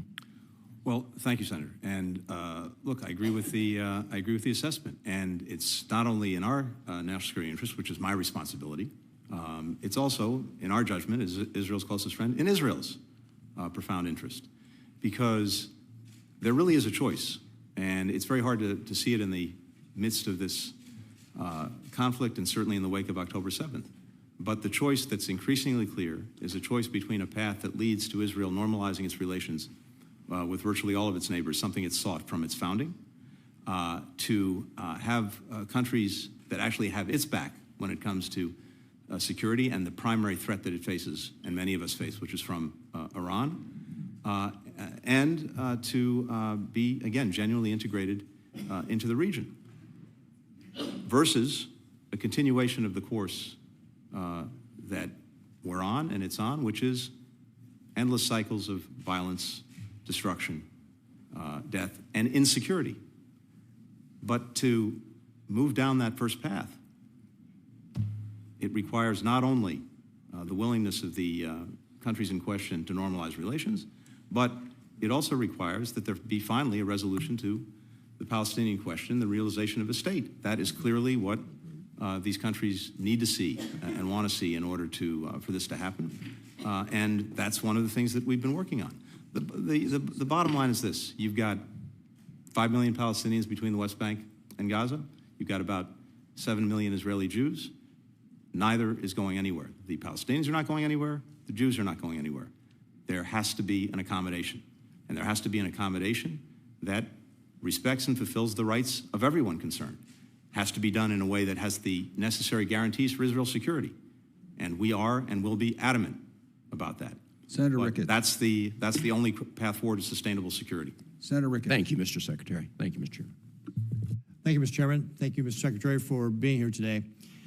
Last Sunday, the British Foreign Secretary, Lord David Cameron, was asked if the UK would follow President Biden's lead on withholding weapons to Israel. He responded that when he last came under pressure to announce an arms embargo, quote, "A few days later, there was a massive Iranian attack on Israel, so I don't think it would have been a wise path." He continued, "If I announced today, it might help me get through this television interview, but actually it would strengthen Hamas, it would weaken Israel. I think it probably makes a hostage deal less likely," end quote. Hamas hasn't released a hostage since the end of November, and shockingly, this administration, starting in December, has been ratcheting up the pressure against Israel. Now, according to Arab mediators dealing with Hamas, Hamas Gaza chief Yahya Sinwar believes that he's already won the war, whether or not he survives it. He's indicated to mediators that time is on his side and that the longer he waits, the more international pressure builds on Israel and the more damage is done to the relationship between the United States and Israel. Secretary Blinken, please explain why a bunch of 20-somethings on liberal college campuses are right, and the administration thinks they're right by pursuing this policy, And Lord Cameron, who is the foreign minister of one of our closest allies, is wrong when he says that blocking weapons to Israel would strengthen Hamas's hand. Thank you, Senator. Let me be clear about two things. First, no one will do more to defend Israel than President Biden. He was there days after October 7th. We deployed significant assets to the region to make sure that we could deter any further aggression and a widening of the war against Israel. When Iran unleashed an unprecedented attack on Israel, the first attack, as you know, from Iran directly onto Israel, for the first time, the United States actively participated in Israel's defense. We brought together a coalition of countries to do the same thing, and what could have been a devastating attack by Iran was thwarted, and thwarted very effectively. In terms of what we provided to Israel, again, no one has done more than Joe Biden, going back to when he was vice president, including getting the MOU that led to a 10-year agreement to provide Israel with the assistance that it needs to defend itself. We have one weapon system that we have been holding back pending discussions with Israel about how and where it would be used because of the concerns that we've clearly expressed over many months about the possibility of a full-on military assault on Rafah, a dense urban environment where using something like a 2,000-pound bomb could have terrible consequences for the civilians. This is something that needed to be discussed. It's deeply unfortunate that that discussion leaked to the press when it was a private discussion between us and Israel. It did, and when the president was asked about it, he responded forthrightly. But there's no final decision, and it remains subject to discussion. But when it comes to making sure that Israel has everything it needs to defend itself, no one has. No one will do more than President Biden. So you agree with Lord Cameron's assessment, though, that you're strengthening Hamas's hand by having this leak get out? No, again, leaks are an unfortunate part of the business that we're all engaged in. It's really regrettable, but it happens. But it's also something that's not a leak is the fact that we've been both public and private about the fact that we have deep concerns about a major military operation in Rafah. And by the way, we've been working closely with the Israelis on other ways to achieve what we agree needs to be the result. How is putting more pressure on Israel Gaza. helping? How is that helping them win this conflict against what you described yourself as a terrorist organization and an enemy? Not a question of putting pressure on them. It's a question when your close friend is going down a path that you think may be counter to its interests and potentially our own as well, then, of course, we have conversations with them. That's what we're supposed to do. That's the nature of the relationship. We have a better way of dealing with the ongoing problem that Hamas represents in Gaza and in Rafah specifically. So what kind of pressure are you putting on Hamas? Oh, what kind of pressure are we putting on Hamas? When's the last time you called for Hamas to surrender? Virtually every day. Virtually every day? Yes, you called virtually every day. I have said, Senator, that the single quickest way to end this is for Hamas to surrender, to give up its weapons, to release the hostages, to stop hiding behind civilians. I've said that from day one, and I continue to say it. And I agree with you. One of the things that's deeply regrettable is not by us, but just across the board, the extent to which Hamas has, disappeared from the conversation, as if they have nothing to do with anything, when they could. And I think you're 100% right. They could end this tomorrow by, yes, giving up, surrendering. We've called for that repeatedly. I wish more countries around the world were doing that. Well, I agree with you 100% on what you just said there, because you're absolutely right. This all ends tomorrow if Hamas surrenders, and then the civilians would be able to get the aid. There wouldn't be any war there. I mean, Hamas is using the civilians as human shields. You told yourself about how they're hiding in hospitals and schools and stuff to fight the Israelis. Hamas is the problem here. Hamas is the one who started this on October 7th when they broke the ceasefire and committed the atrocities. They have to be rooted out. They have to be destroyed. We have to have Israel be successful. What do you think of Sinwar's words when he said that he's already won by this delay? I mean, first of all, I haven't seen those words. Second, I would take with more than a grain of salt anything that Mr. Sinwar says about anything. So the fact of the matter is, he is under and Hamas is under unrelenting pressure. When you're a nihilist, as Sinwar is, it's not entirely clear what effectively will move you. If he believes that there is victory in death, that's a different thing. We can't necessarily deal with that in the same terms. Right. Well, here's the deal. We need to make sure Israel is successful. Hamas started this war. Wars are horrible. This is why you don't start them. But now that it's started, Israel has to be successful. During World War II, we had to go into urban areas to be able to root out the Nazis. Israel must be allowed to be able to root out Hamas. Certainly after October 7th, Hamas said they would continue to commit these atrocities, continue to attack Israel. They cannot be allowed to survive. That's why we need to continue to support Israel. And my concern here is that when you start putting conditions on our allies on how they have to win these conflicts, such as you're also doing in Ukraine with saying, hey, you can't go after long-range Russian stuff, blah, blah, blah. When we start doing that, our allies around the world wonder if these so-called ironclad commitments are going to be ironclad in the future.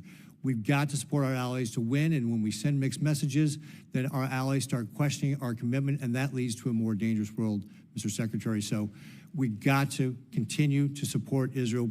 Please make sure you are doing that and stop strengthening the Hamas's hand by somehow signaling that somehow we are showing any weakness.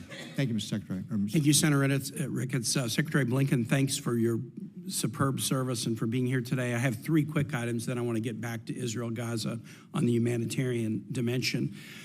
First, I really believe that Congress should lift its hold on the support to the multinational security force in Haiti, and I worry that the refusal to do that is really complicating our maybe small ability to push this in the right direction. If Congress does not release the hold on appropriated funds to fund this security force, what's going to happen?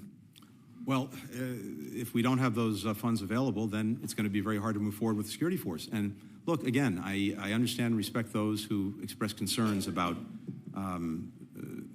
the success given the history, but I think we have a very clearly defined and achievable mission for the security force, which is to bolster the police and put them in a position where they can reassert effective control. It was hard. It was hard work for you guys to get Kenya to agree to lead this. If we don't come through on our financial commitment, isn't it pretty likely that they'll back? They will. They certainly will. And then who would take up the mantle if the U.S. is not providing? No, I think that's exactly right. The Kenyan president will be in Washington this week for a state visit.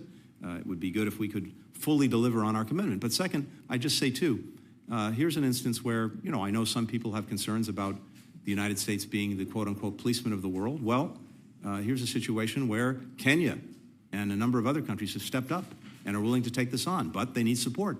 Absolutely. Let me ask you a second one. This is very parochial. The State Department requested medical providers in Northern Virginia to snap together to provide medical services to Afghans coming into Dulles Airport.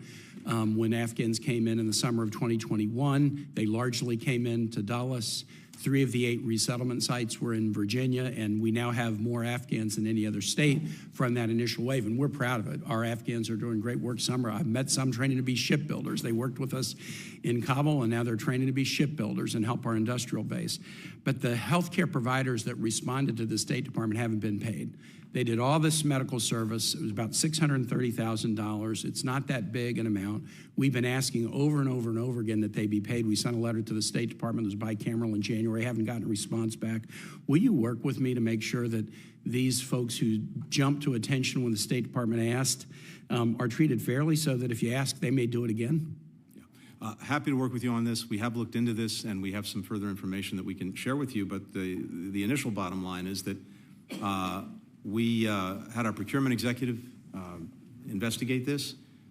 We learned that the company in question acted apparently on its own, maybe out of very good motivation, but without any contractual agreement with the Department of State or with the Cherokee Nation in this case. Well, so I want to follow up because the ones that I'm talking about are folks who are directly requested. I'm happy to follow up with you on that. And then third, this is really for Senator Hagerty and me. We have a company, Vulcan, that's U.S.-based firm that's got presence in Virginia, Tennessee, and other U.S. states. They own a port and land in Mexico. AMLO has tried to appropriate that land twice, even with police and military invasions of the property. I'd rather not get into that now, but I would love your commitment to work with me to make clear to the Mexican government that appropriating the private property of American companies would be very bad for this important relationship that we have with Mexico. Yeah, I believe that's subject to a proceeding in arbitration right now, but we've certainly made the generic point to the government of Mexico, including to the president, that yes, seizure of private companies is not a good way to attract investment. On Israel, Gaza, I think my colleagues, Senator Merkley and Senator Van Hollen, have dug into this, but I want to particularly focus on what I call Pillar 2 of NSM 20, which is a certification that a nation receiving U.S. military assistance is cooperating with U.S.-supported humanitarian efforts. I think the Pillar 1, making a determination about whether Israel is or is not using these weapons in accord with international law is more complex. But on the humanitarian side, look, World Central Kitchen aid workers killed, other UN aid workers killed, settlers attacking humanitarian aid convoys on the West Bank, throwing stuff off the truck, setting the aid on fire, setting the trucks on fire. The U.S. having to spend hundreds of millions of dollars to build a pier in Gaza. Virginians from Fort Eustis are building that pier and deployed to do it. All of that to me says you wouldn't have, none of that would be happening if Israel was fully cooperating. It took too long to open Kerem Shalom. It took way too long to open Erez. I think, my editorial opinion, you've already answered questions about this, certifying that on that record, the humanitarian efforts of Israel to help Gazans who are non-combatants, who aren't part of Hamas, is sufficient. I think that's grading on a curve that if that's sufficient, then anything's sufficient. I don't think it's anywhere near sufficient. I don't think it's in the time zone of sufficient. I agree it's more than was started. I mean, at the beginning, members of the Israeli cabinet said it was going to be a complete siege against Gaza. And I know that President Biden was able to get an agreement finally to open up the Erez crossing. But I think calling this state of affairs sufficient cooperation with U.S. humanitarian effort, I just think that demeans the credibility of the administration. And I think you should have said you're not getting a passing grade on this, and then laid out what more needs to be done. The number of trucks going in. When Cindy McCain, the widow of a former member of this committee, talks about the famine that's resulting, I mean, I just don't see how the U.S. can say that's enough. I mean, I credit my colleagues of saying, let Israel defeat Hamas. Let Israel, with our help, knock down Iranian drones and missiles. I'm all for that. But the punishment of non-combatant civilians, the killing of aid workers, the ransacking of humanitarian aid convoys with the idea of doing very little to stop it, how can that be sufficient? Well, we have, as you know, Senator, from day one, been working on this every single day. And that includes going back to October, getting the initial crossings open, including in October, Rafah, then later Kerem Shalom. In December, 2 months later. In December, yes. So this is Erez in March or April. Erez, crossing 96, the Jordanian route, et cetera. At the time of the report, the NSM, which, by the way, I applaud as I think an effective and helpful vehicle in terms of concentrating minds and focusing minds on this. I think we've seen that the assurances that we received in March, the question was, from the time we received those assurances to the time that the report was issued, did we judge them to be credible and reliable when it came to humanitarian assistance? And we saw during that period Israel take overdue but important steps to actually expand significantly the provision of humanitarian assistance. On that statement, I don't disagree. They took steps between March and May, but I think the steps were still and I think the report itself, if you read the report, as I know you did carefully, I think the report lays that out very clearly. Well, I'm gonna call on Senator Scott because he's next, but I just think on the factual record, yeah, improvement since March, yes. I still think it falls so far below the hurdle that I don't think that warranted a passing grade. With that, I'm going to go to Senator Scott. Thank you. Thank you for being with us this morning. I'll take a very different tack than Senator Kane on our support of our allies. I mean, one of the challenges I see around the country, around the world right now, is that it seems like the world is on fire, in part because of the weakness of our administration, the Biden administration. You think about the fact that China stares across the Taiwan Straits, or the Kremlin sets its sights further west, or Iran comes out of the shadows and starts attacking our strongest ally in the Middle East, Israel. You think about the fact that in the Sahel terrorism seems to be spreading faster than ever before. And to me, it just seems very clear that without question, the weakness of this administration emboldens our adversaries. And frankly, if there should be no daylight between Israel and America, it seems like there is a lot of daylight. The more decisions that are made from the administration to withhold shipments of weapons, the more challenges that we have. And frankly, if we're concerned about saving innocent lives, it seems like to me we would provide the resources that make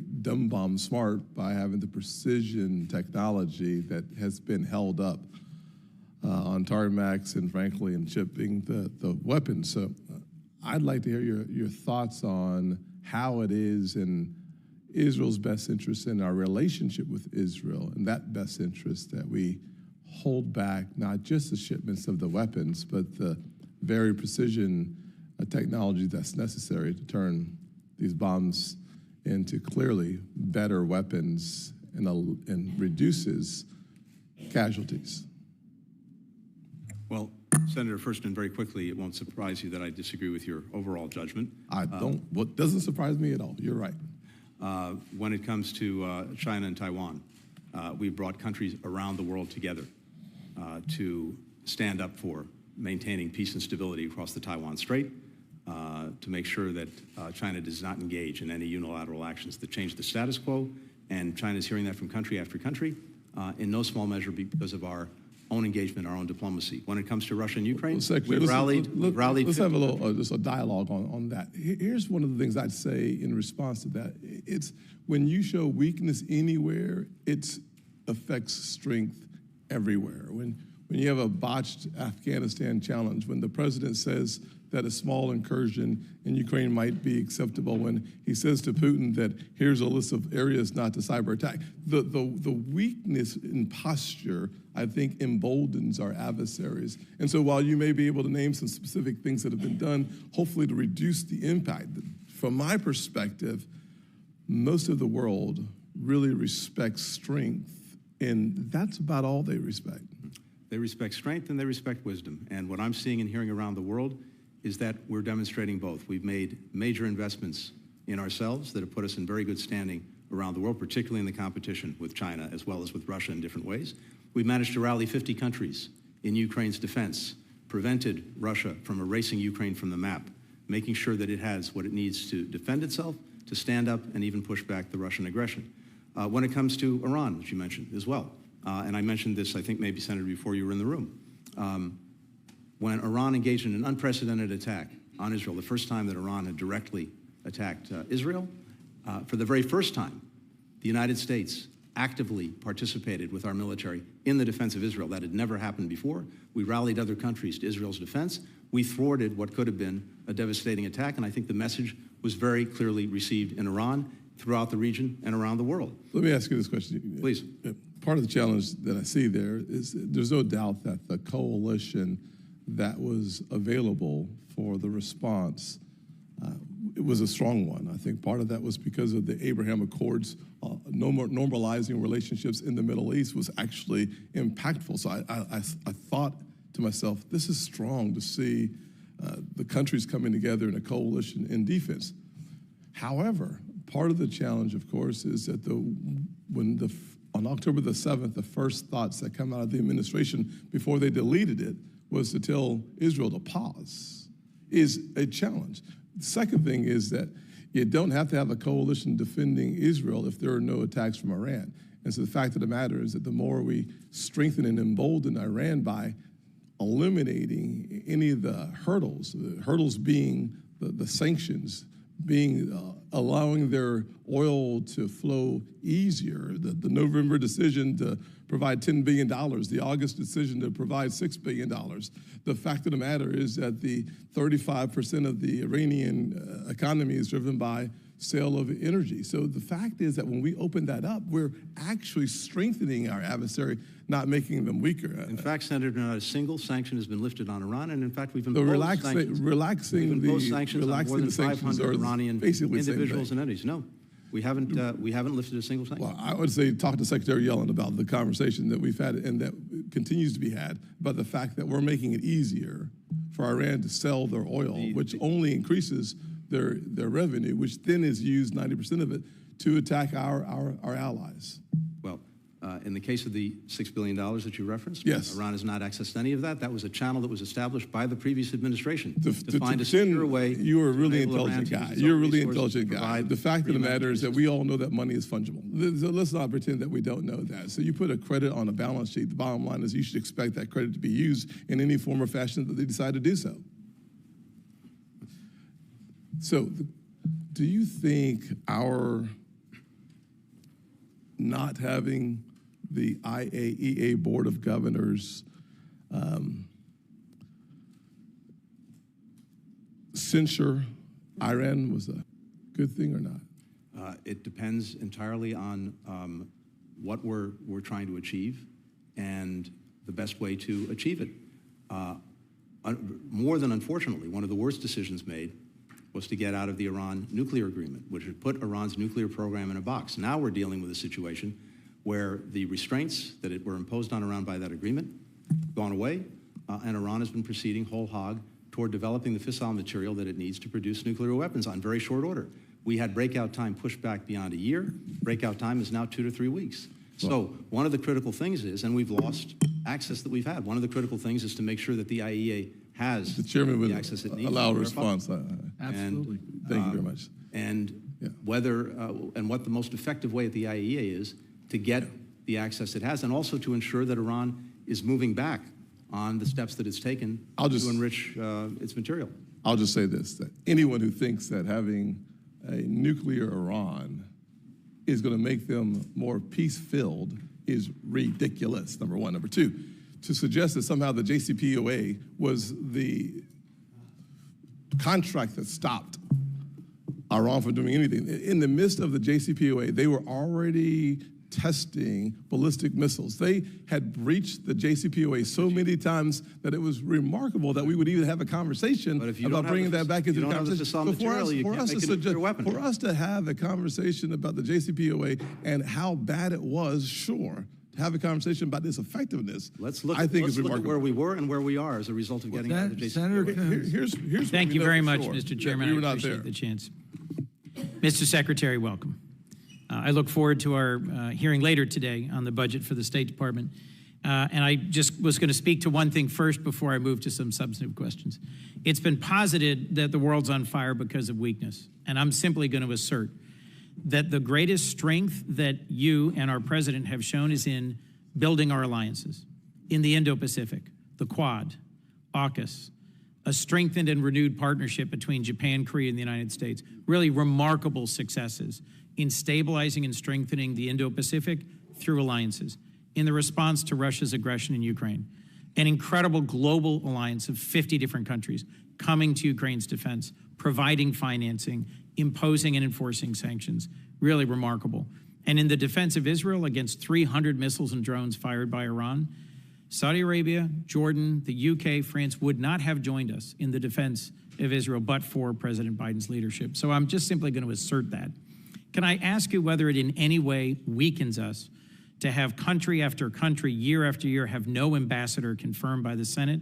Is it important that we confirm nominees to serve as ambassadors? Thank you, Senator. It does hurt us, and it is imperative that we get ambassadors confirmed. And here's why. We're in, as we've talked about already today, in a global competition, notably with China, when we don't have an ambassador in place, a Senate-confirmed ambassador. But the Chinese have a fully accredited ambassador in place in a given country. Their ambassador may get in to see the president and the prime minister on a given issue.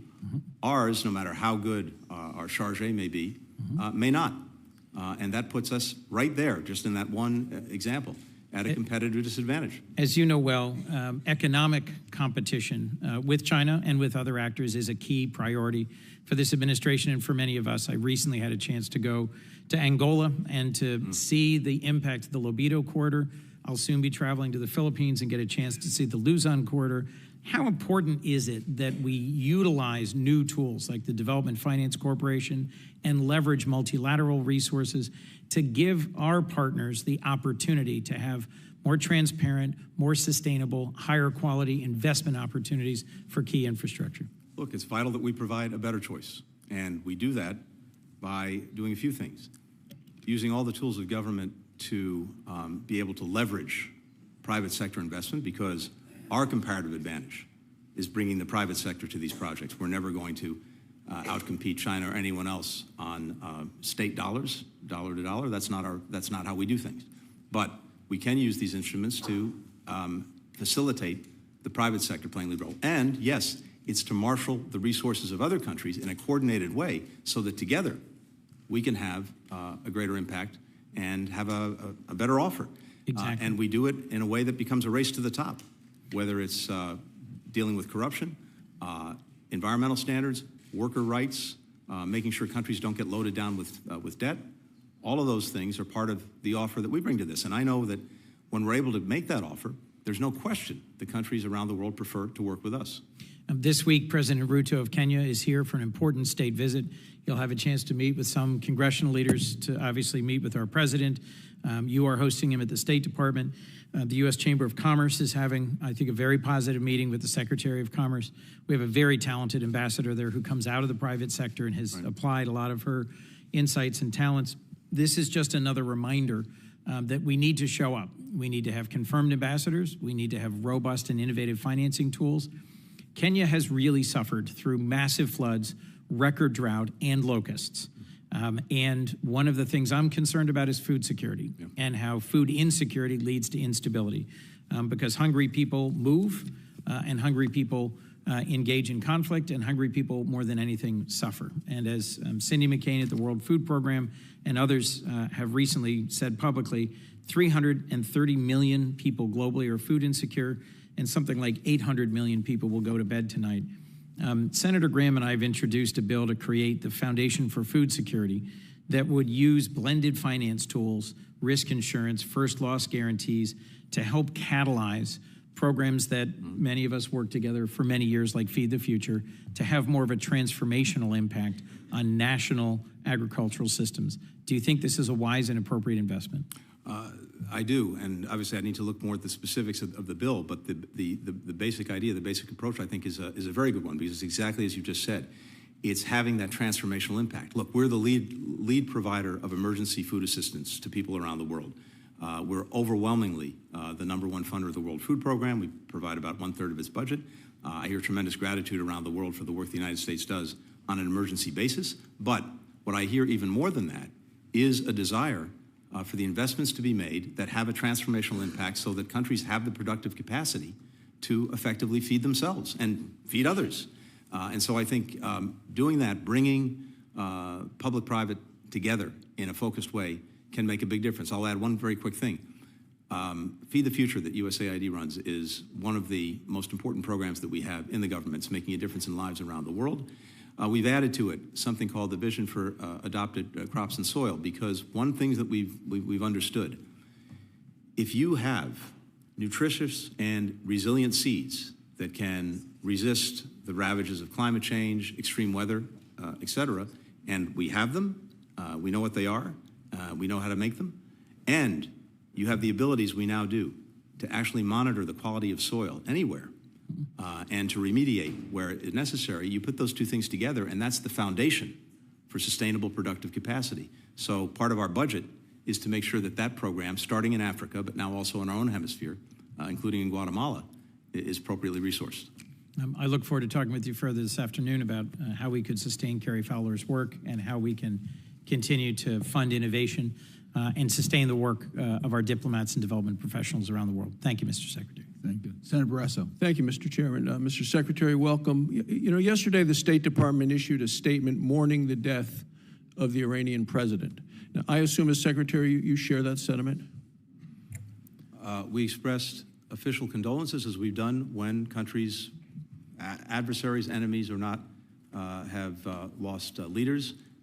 It changes nothing about the fact that Mr. Raisi was engaged in reprehensible conduct, including repressing his own people for many years as a judge, And that as president, it changes not a whit about our policy, but it's something that we've done many times in the past, going back many administrations and many decades, and we do as a normal course of business. Well, I don't think it should be a normal course of business. I think it's shocking that this administration would mourn the death of the butcher of Tehran. I don't.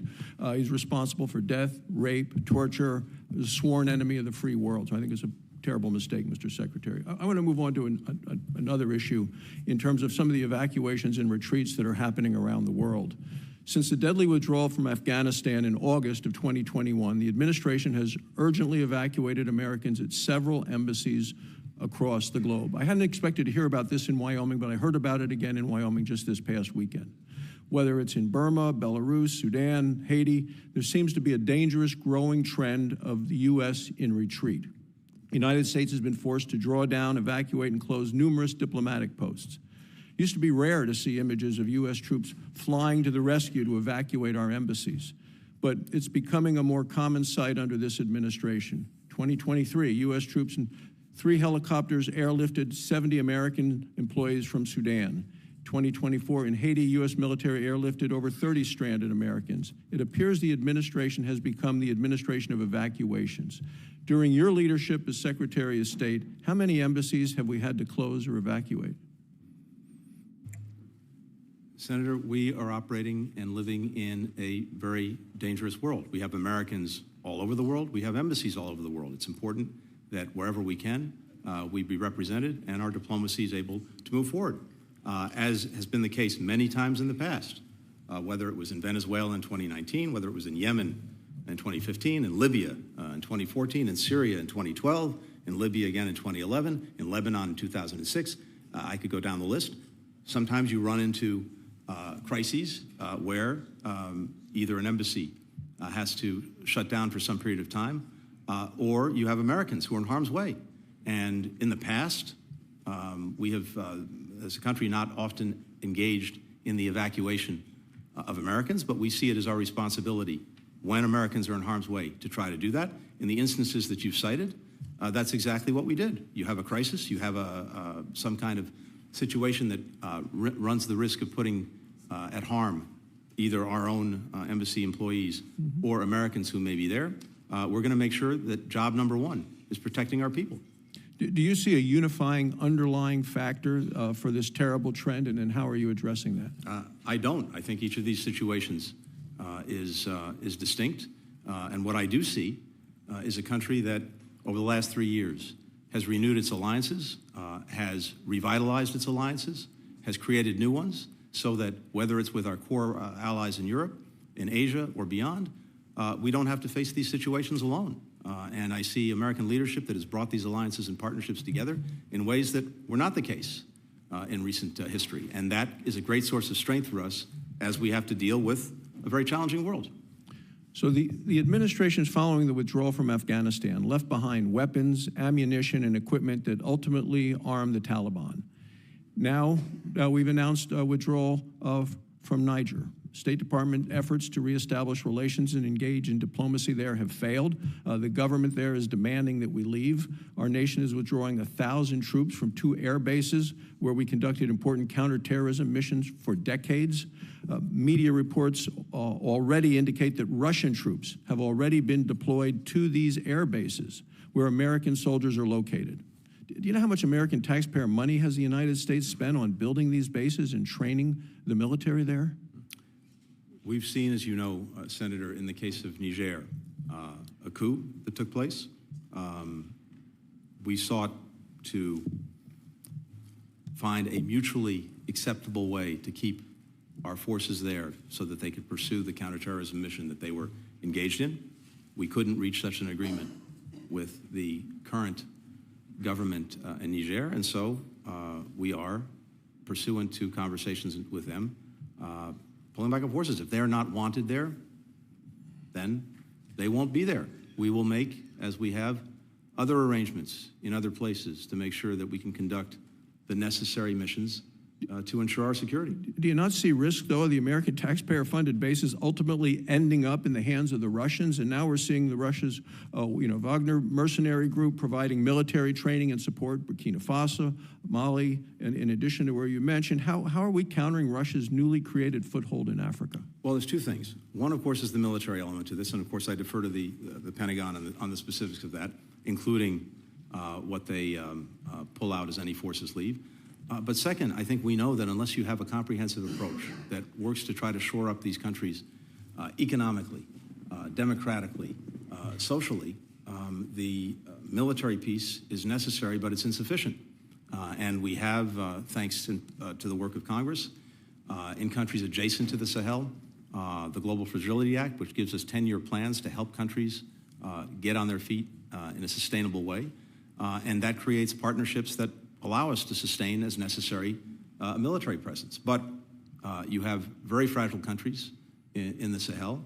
And yes, there have been a series of non-democratic transitions or coups in these countries, and that's simply a fact of life. Now, I believe that we can bring much more to the table than the Russians can, for example. And when countries experience what the Russians bring to the table in terms of the exploitation of their resources, the brutalization of their people, actually more violence and more extremism, more terrorism, they tend to change their minds and have a different perspective on this. It's unfortunate that some countries have to find out the hard way that is not the recipe to their security or their success. Well, thank you. I would add that once they find out the hard way, it may be very difficult for them to extract themselves from the domination of the Russians and come back to us. Thank you, Mr. Chairman. Senator Booker.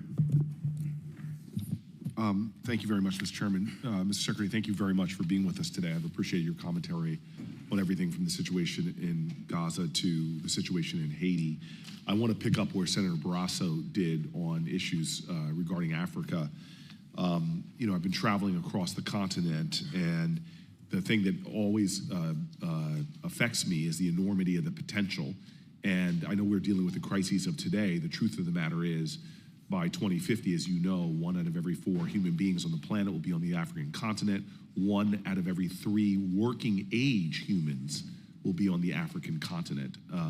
It is a continent with vast resources, vast human potential, and it is, in many ways, the investments we make today will help to deal with a lot of the challenges when it comes to democracy and, unfortunately, global competition with countries like China and Russia that do not share the world order's rules, clearly. And I was appreciating what you said to the senator about what it is how we're trying to deal with the democratic threats. Obviously, the backsliding in Burkina Faso, in Niger, in Mali, all in the Sahel region has me very, very concerned. And seeing the challenges that are now in Togo, Benin, Ghana, in the north of those countries, including Nigeria, it's very sobering to me when it comes to the challenges of democracy. I was very affirmed by your fiscal year 2025 budget request that includes $411 million for democracy, rights, and governance programs in Africa. It's a sizable increase from the $284 million allocated in fiscal year 2023. Could you just talk a little bit to how the administration is adjusting regional assistance programs and priorities in response to the democratic backsliding that I've discussed and clearly others?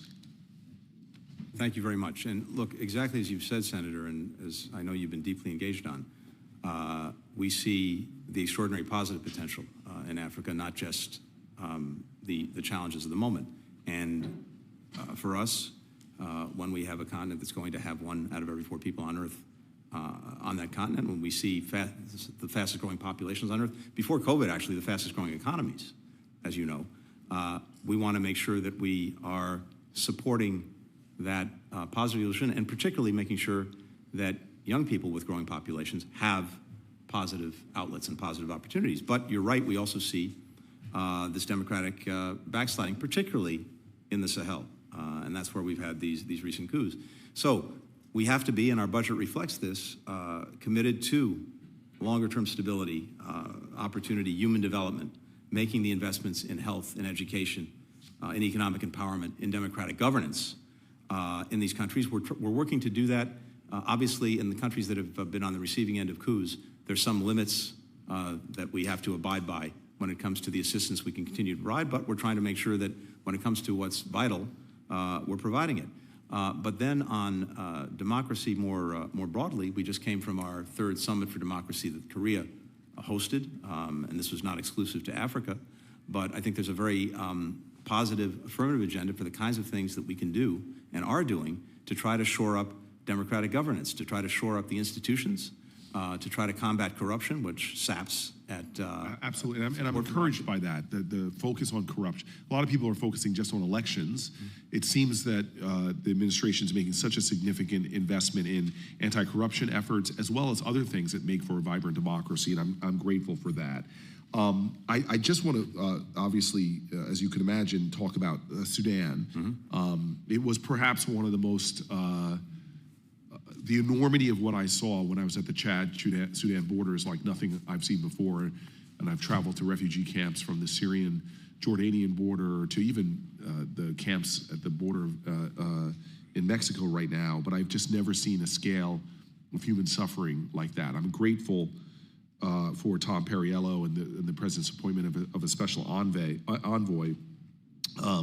But is the department providing that special envoy the kind of budget they need or the authority over any Sudan program funds to support his work?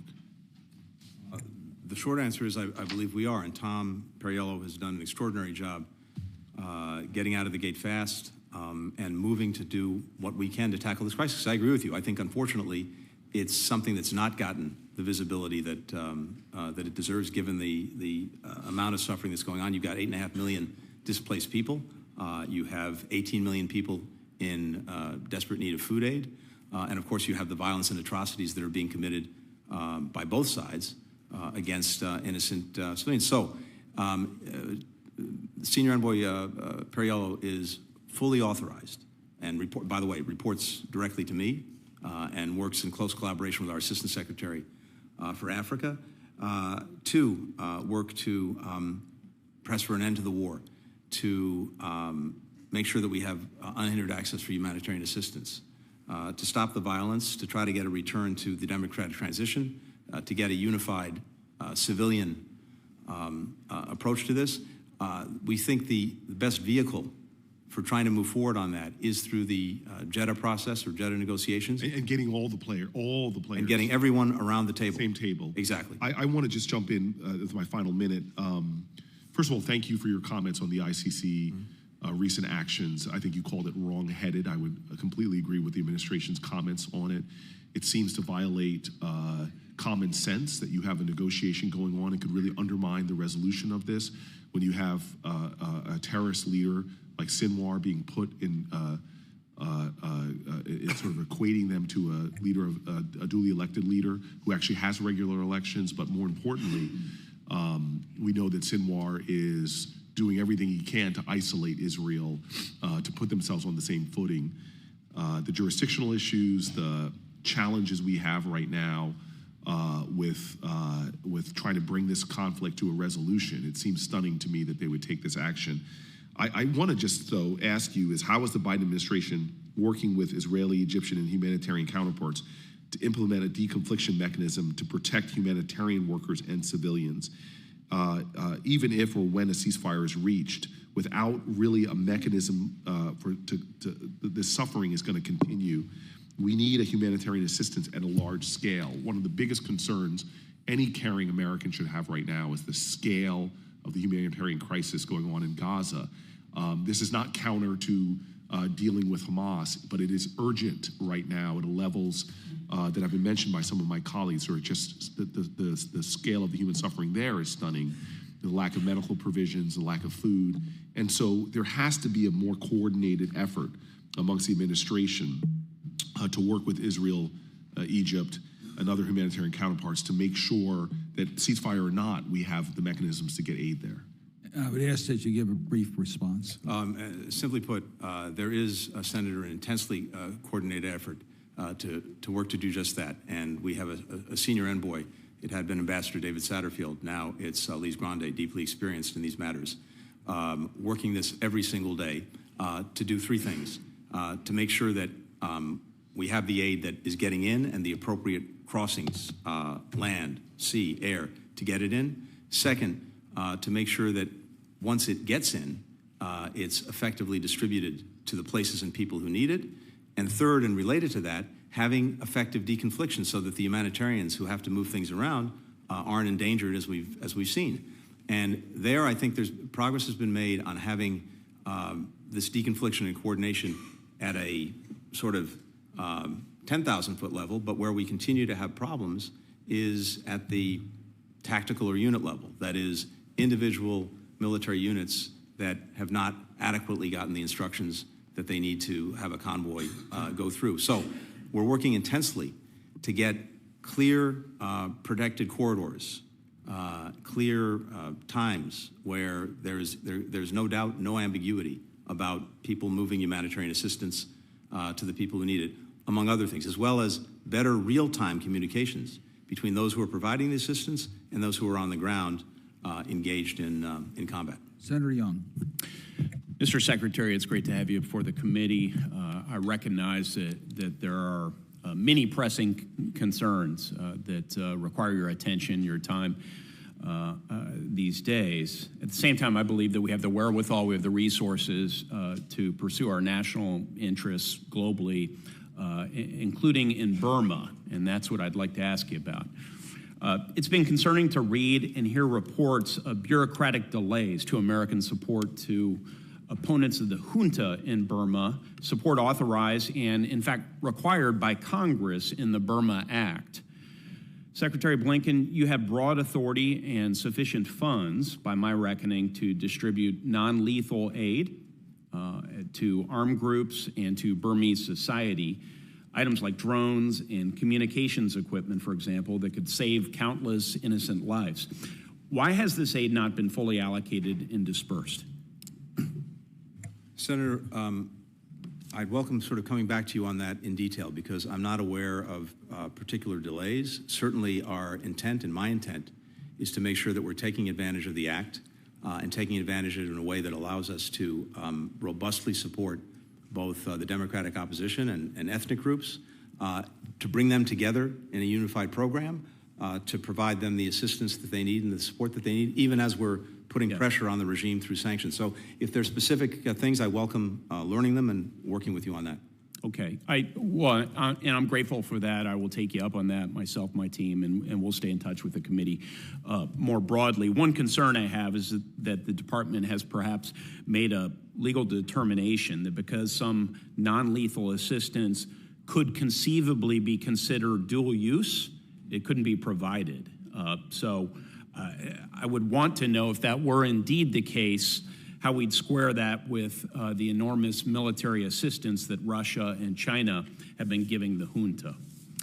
Why don't I move on to some AI discussions that have made news recently. Last week, U.S. officials, including states acting special envoy for critical and emerging technology, met with Chinese officials to discuss international or artificial intelligence governance.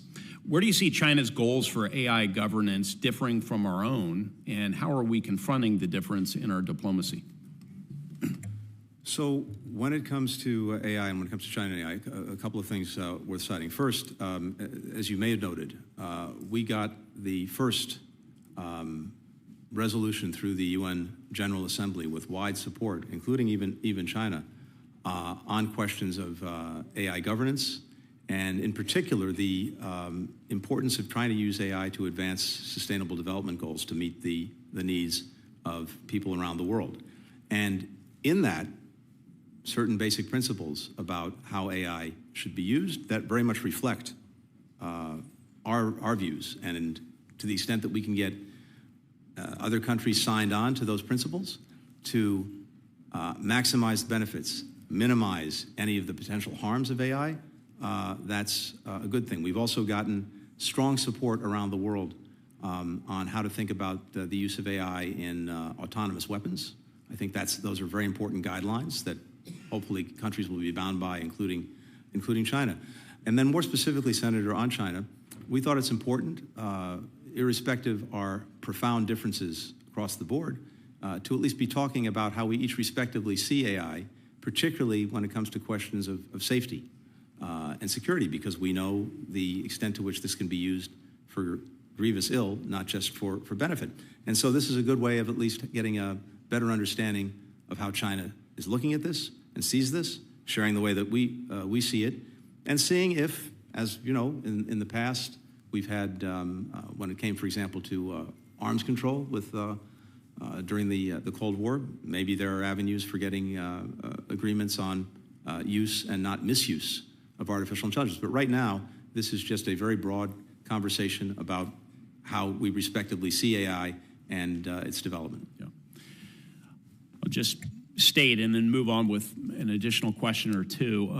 I think it's fine to talk and engage in these sorts of broad discussions, and we may indeed come to terms on something we didn't expect to come to.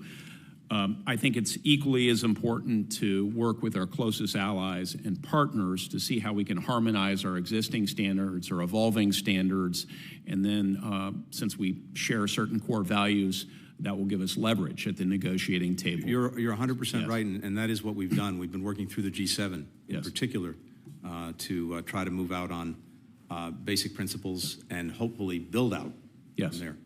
Relatedly, today South Korea hosts the second AI Safety Summit after last year's summit at Bletchley Park. What role do you see the safety summits playing in the overall AI governance debate? Look, I think these summits can help establish norms, rules, understandings when it comes to safety that could prove invaluable. The more we can develop a consensus around what these norms and standards and rules should be, the more we or like-minded countries are in the driver's seat, the more effective we're going to be in making sure that AI is used for good and we minimize its use for bad. And for those who are watching, trying to get clarity on the division of labor within our own government on this topic, what is the diplomatic role that you see the department taking in consultation with Commerce following Secretary Raimondo's announcement of an international network of AI safety institutes? We're working in very close coordination with Commerce on this, and we both have leadership roles to play, and we've organized our department accordingly. And as you know, and I appreciate supported, we established for the first time a bureau in the department for cyber and digital policy, as well as having an envoy for emerging technology. And we've got the talent at the department to make sure that we have the necessary expertise so that we can play the necessary diplomatic role around the world in trying to align other countries with our vision for the way forward on AI. But of course, Commerce has an absolutely vital role to play, a lead role to play, particularly when it comes to engaging the private sector, and we're fully partnered on that. Well, I anticipate a lot of future conversation and focus from this committee as it relates to the harmonization of standards development, and ensuring that the standards that prevail and predominate around the world are standards that embed our values on privacy and openness and transparency and human rights and so forth. So thank you for your work in the early stages of what might be characterized as a revolution in AI technology. And can I just add one quick thing to this, Senator? I just want to really applaud your leadership broadly in this area, because the work that you've done, the leadership that you showed, particularly on the CHIPS and Science Act, has given us a much stronger hand to play around the world as the United States make sure that we continue to have the leading technology, the leading industries, and thus are in a stronger position to actually shape those norms, rules, and understandings. A lot of that does go to CHIPS and Science. Thank you. We all thank Senator Young for his leadership. He's educated all of us on AI. Senator Duckworth. Thank you, Mr. Chairman. Secretary Blinken, before I start, I just want to acknowledge the medical and humanitarian workers who need to secure safe access to provide badly needed care. Israeli Americans, including Hirsch Goldberg Poland, who remains hostages of Hamas. The over 100 other hostages who remain unaccounted for or trapped by terrorists in Gaza. And the tens of thousands of lives, Palestinians, Israeli, American, Jordanian, Thai. The list is long and overwhelming, already lost to the latest tragic conflict in the Middle East. My staff and I have relied heavily on the department's close support and collaboration to advocate for Illinoisans and others in Gaza, and I expect we'll need to continue to work closely together to provide assistance and ensure oversight and accountability of the situation. So I want to express my appreciation for all of the department staff for working around the clock with me and my team. My first question has to do with ASEAN. It goes to something we've discussed here last year, the need for sustained, strong investments in our relationships with allies and partners in Southeast Asia. And I applaud the elevation of the U.S.-ASEAN relationship to a comprehensive strategic partnership last year and the increases in resources for the U.S. mission to ASEAN. But as I said at the opening of the new U.S.-ASEAN Center in December, China continues to increase its engagement and gain in popularity in the region, and there is so much more that we can do. And that includes showing up. High-level participation at ASEAN summits and ministerial meetings is no longer a nice-to-have option. It's a must-do. I'm still hearing about Indonesia's deep disappointment over last year's ASEAN summit, and I'm sure you are as well. In this chair year for Laos, are we doing enough to support Embassy Vientiane and through them the host government in carrying out successful ASEAN meetings? And can you commit to high-level participation in the upcoming ministerial and ASEAN summit? Thank you very much, Senator. And I fully agree with you, and I believe the answers to both questions are yes and yes. We're determined to build on what has already been a deeply strengthened partnership and relationship between the United States and ASEAN, including the President hosting, as you know, a special summit with ASEAN here in Washington. My own engagement with ASEAN, and going forward, our support both for Laos as it's in the chair, to do what we can to help it succeed in its chairmanship, and also, yes, be present. Thank you. I also want to touch on internal reforms you've led at state. Every year, and especially in an election year, the strength of our republic depends on resilient institutions. So I want to commend the critical work of modernizing and strengthening the State Department itself. Important progress has been made, but when it comes to physical accessibility at department facilities, it's been my experience that there is still a lot of work to do. The lack of basic accommodations like ramps and working buttons to open heavy security doors are still serious obstacles to the full participation of persons with disabilities, whether they're employees who need accommodations for themselves or for family members who would join them abroad, or our counterparts and guests. So in last year's state authorization, I included a requirement for the Bureau of Overseas Buildings Operations to report on accessibility at overseas diplomatic missions and estimate the cost of making our facilities usable by persons with disabilities. Will that report be delivered on time next month? And do you have any insight into what has been learned through the assessment so far? And can you speak more broadly to what the department is doing to ensure employees receive the accommodations they need when they need them through a streamlined and common sense process? In short, Senator, I'm committed to that. We're committed to that. I want to come back to you on the timing of the report to make sure that it's on time, or if it's not, why not? So I'll come back to you on that. We have a request for an additional $11.5 million in the budget for bolstering accessibility in the department and in our facilities. It's something that I take very seriously, and of course, there is physical accessibility, which is critical.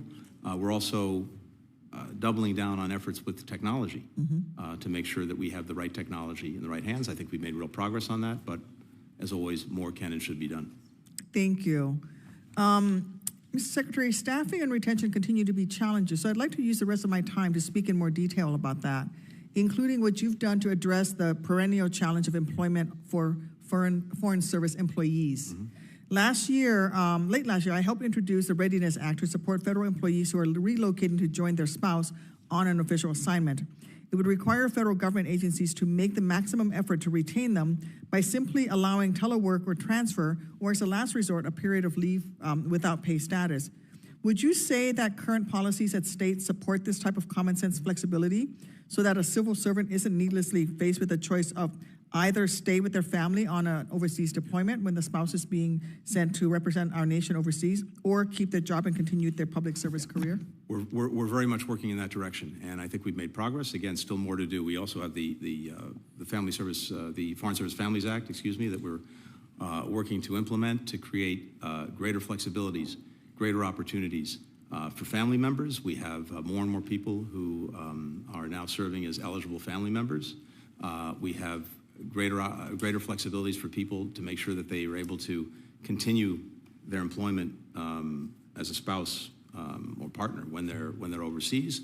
And I think that's part of an ongoing effort to improve those opportunities and to support families, because we know that if we want to not only attract but retain the best people in the department, we have to make sure that we're also providing the support they need for their families. Otherwise, they'll do something else, go somewhere else.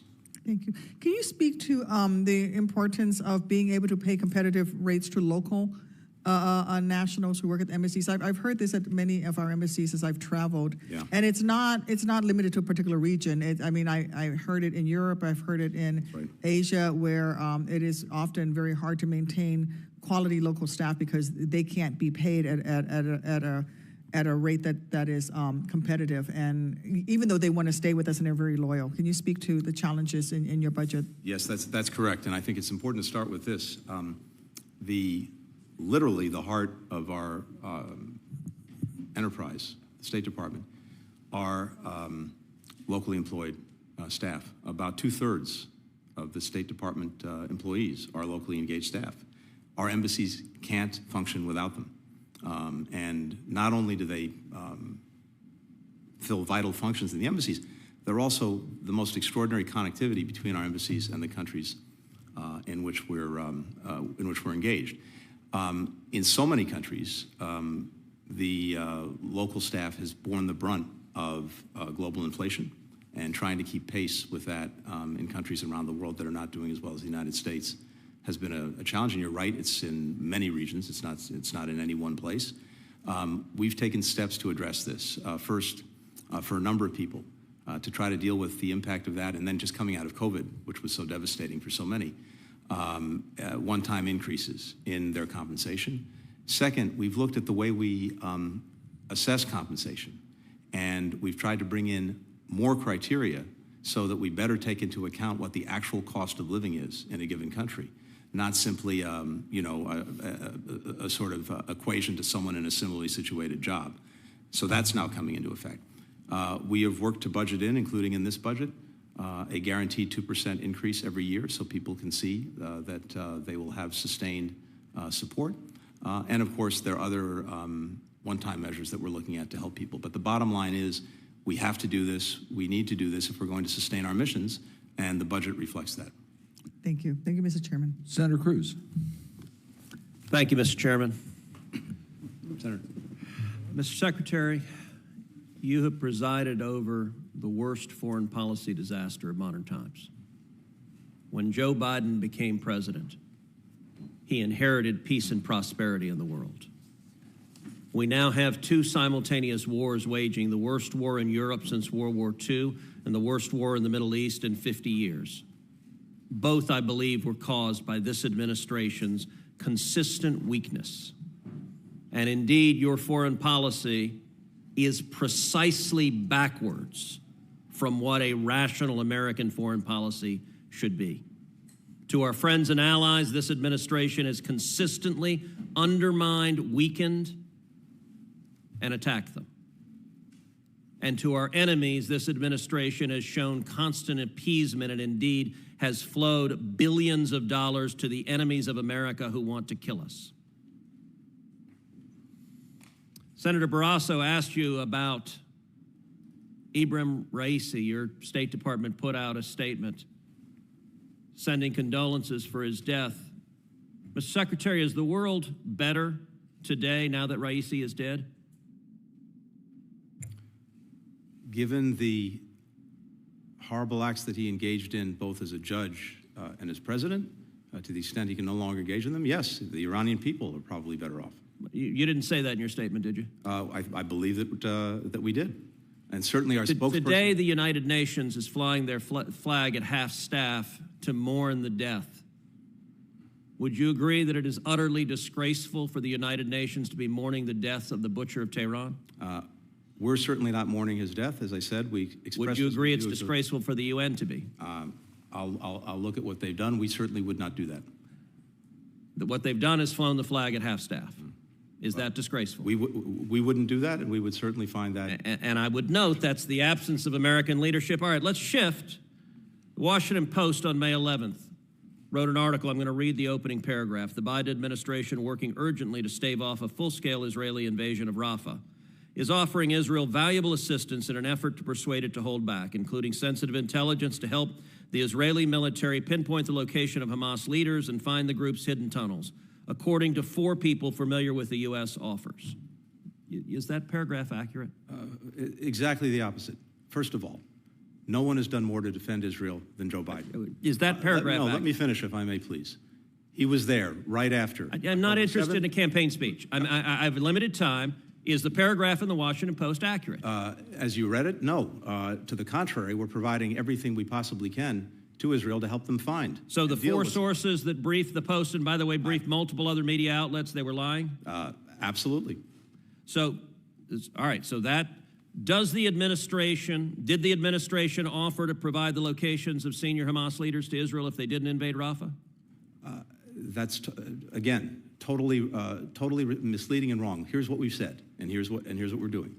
We have said that there is a better way to deal with the challenge that... I'm not interested in the speech. You don't want to hear my answer? Did you offer the location of senior Hamas officials if they didn't invade Rafah? That's a yes or no. If we had the locations, of course we'd provide them, irrespective.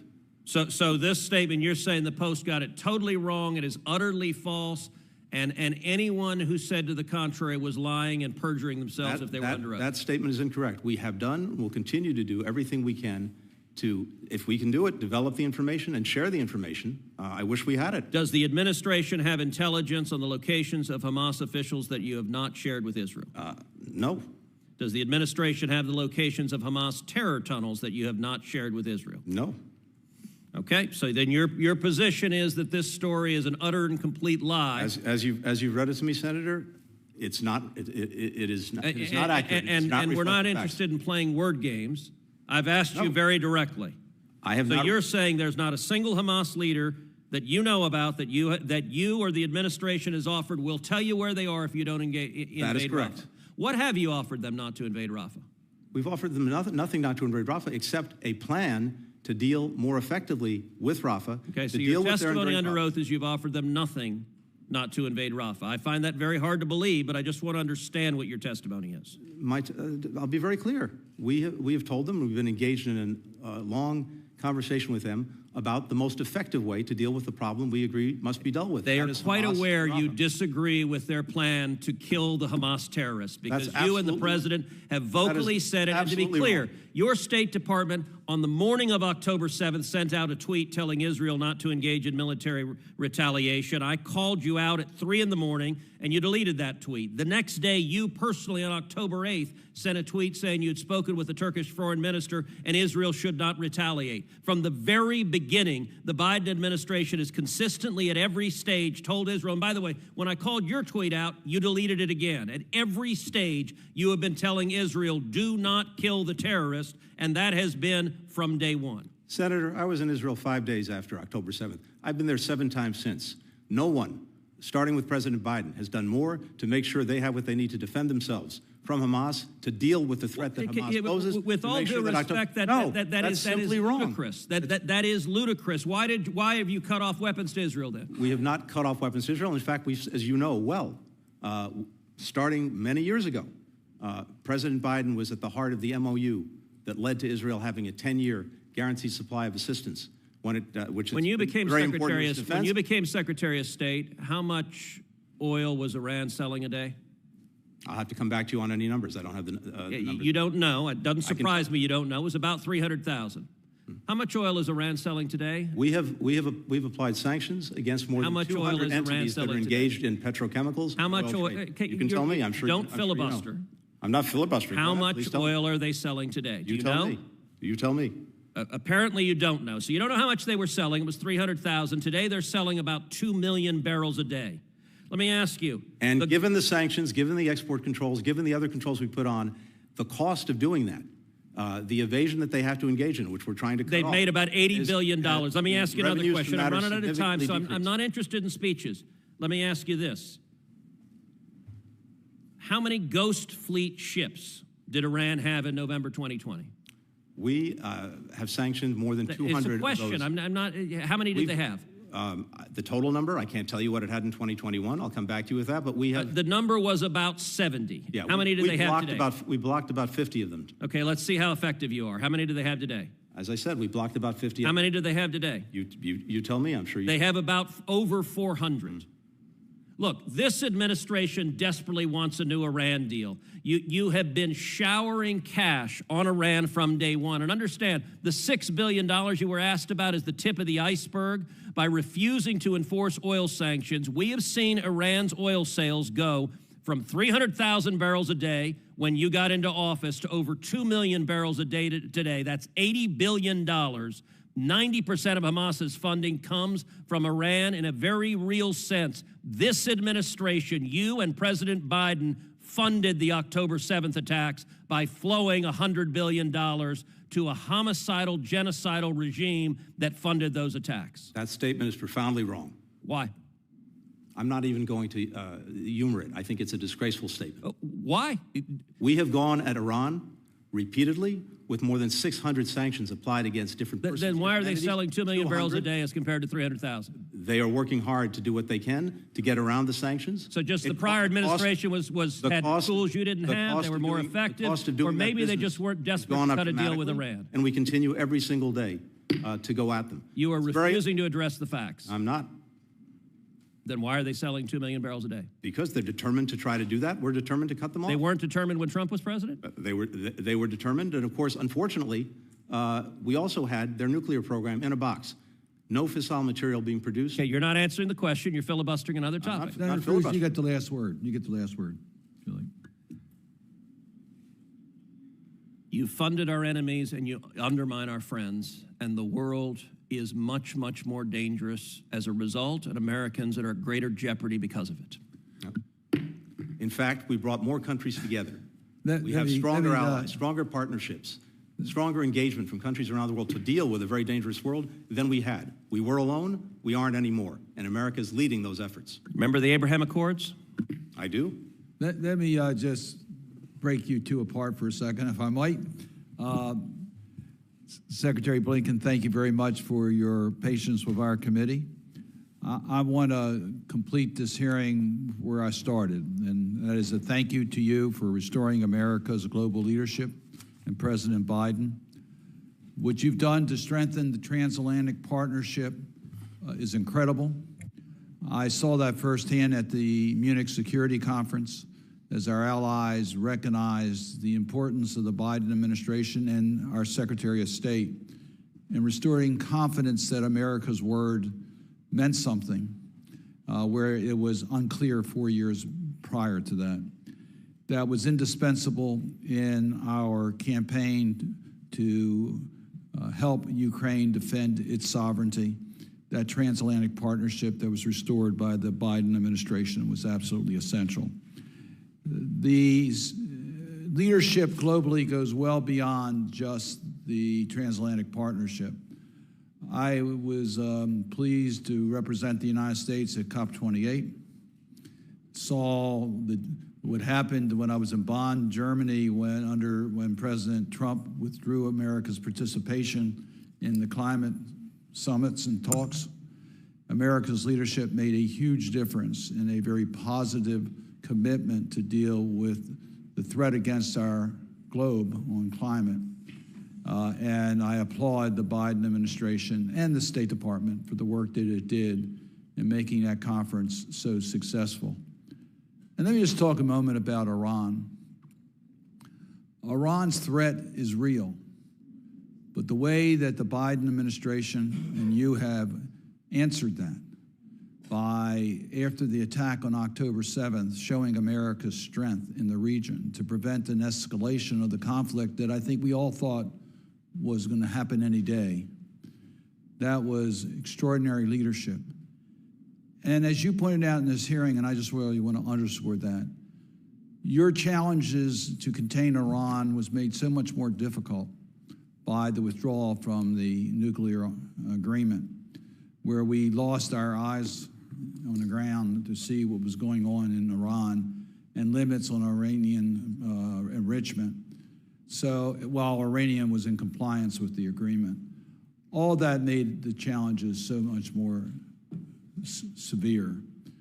But I think you're right on the right path for Israel that recognizes that, yes, there is no future for Israel or the Palestinians with Hamas, and we have facilitated working with Israel to make sure that threat is eliminated. But the security for Israel will not be solved on the battlefield. The only way there's going to be lasting peace in the Middle East if there is a genuine path forward for the Palestinians and Israelis to live side by side in peace, recognizing each other's security.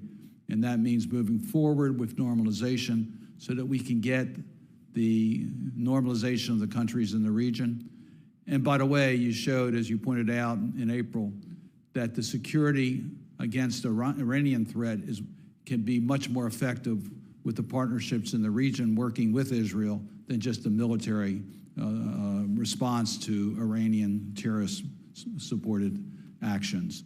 So I just really want to go on record to thank you for your extraordinary service to our country and to applaud the Biden administration for restoring America's leadership that certainly worked in our national security interests and has made such a valuable contribution to so many countries that need America's support in order to defend against attacks through their own democratic institutions.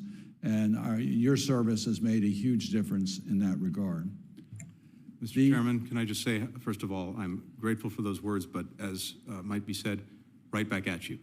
I'm not sure if I'll have the opportunity to appear before this committee for the pendency of this Congress, but I just want to say that your chairmanship of the committee, your leadership of the committee, but even beyond that, your leadership in Congress and as a senator has been both exemplary and exceptional. Exemplary in making sure that our values, to the best of our ability, remain at the heart of our foreign policy and our engagement around the world. But also in helping to provide some of the most critical tools that we have to actually ensure that can happen. And I deeply appreciate the collaboration we've had as you've been chairman and I've been in this role. You are an immense credit not only to this institution, but to the country that we both love. And I thank you. Well, thank you. I started my career in the Senate being helped by you, and we'll continue to work together to my last year in the United States Senate, so thank you very much. The record of the committee will remain open till the close of business on Thursday. For questions that may be submitted, we would ask that you would try to get those responses back as quickly as possible. And with that, the hearing will be adjourned.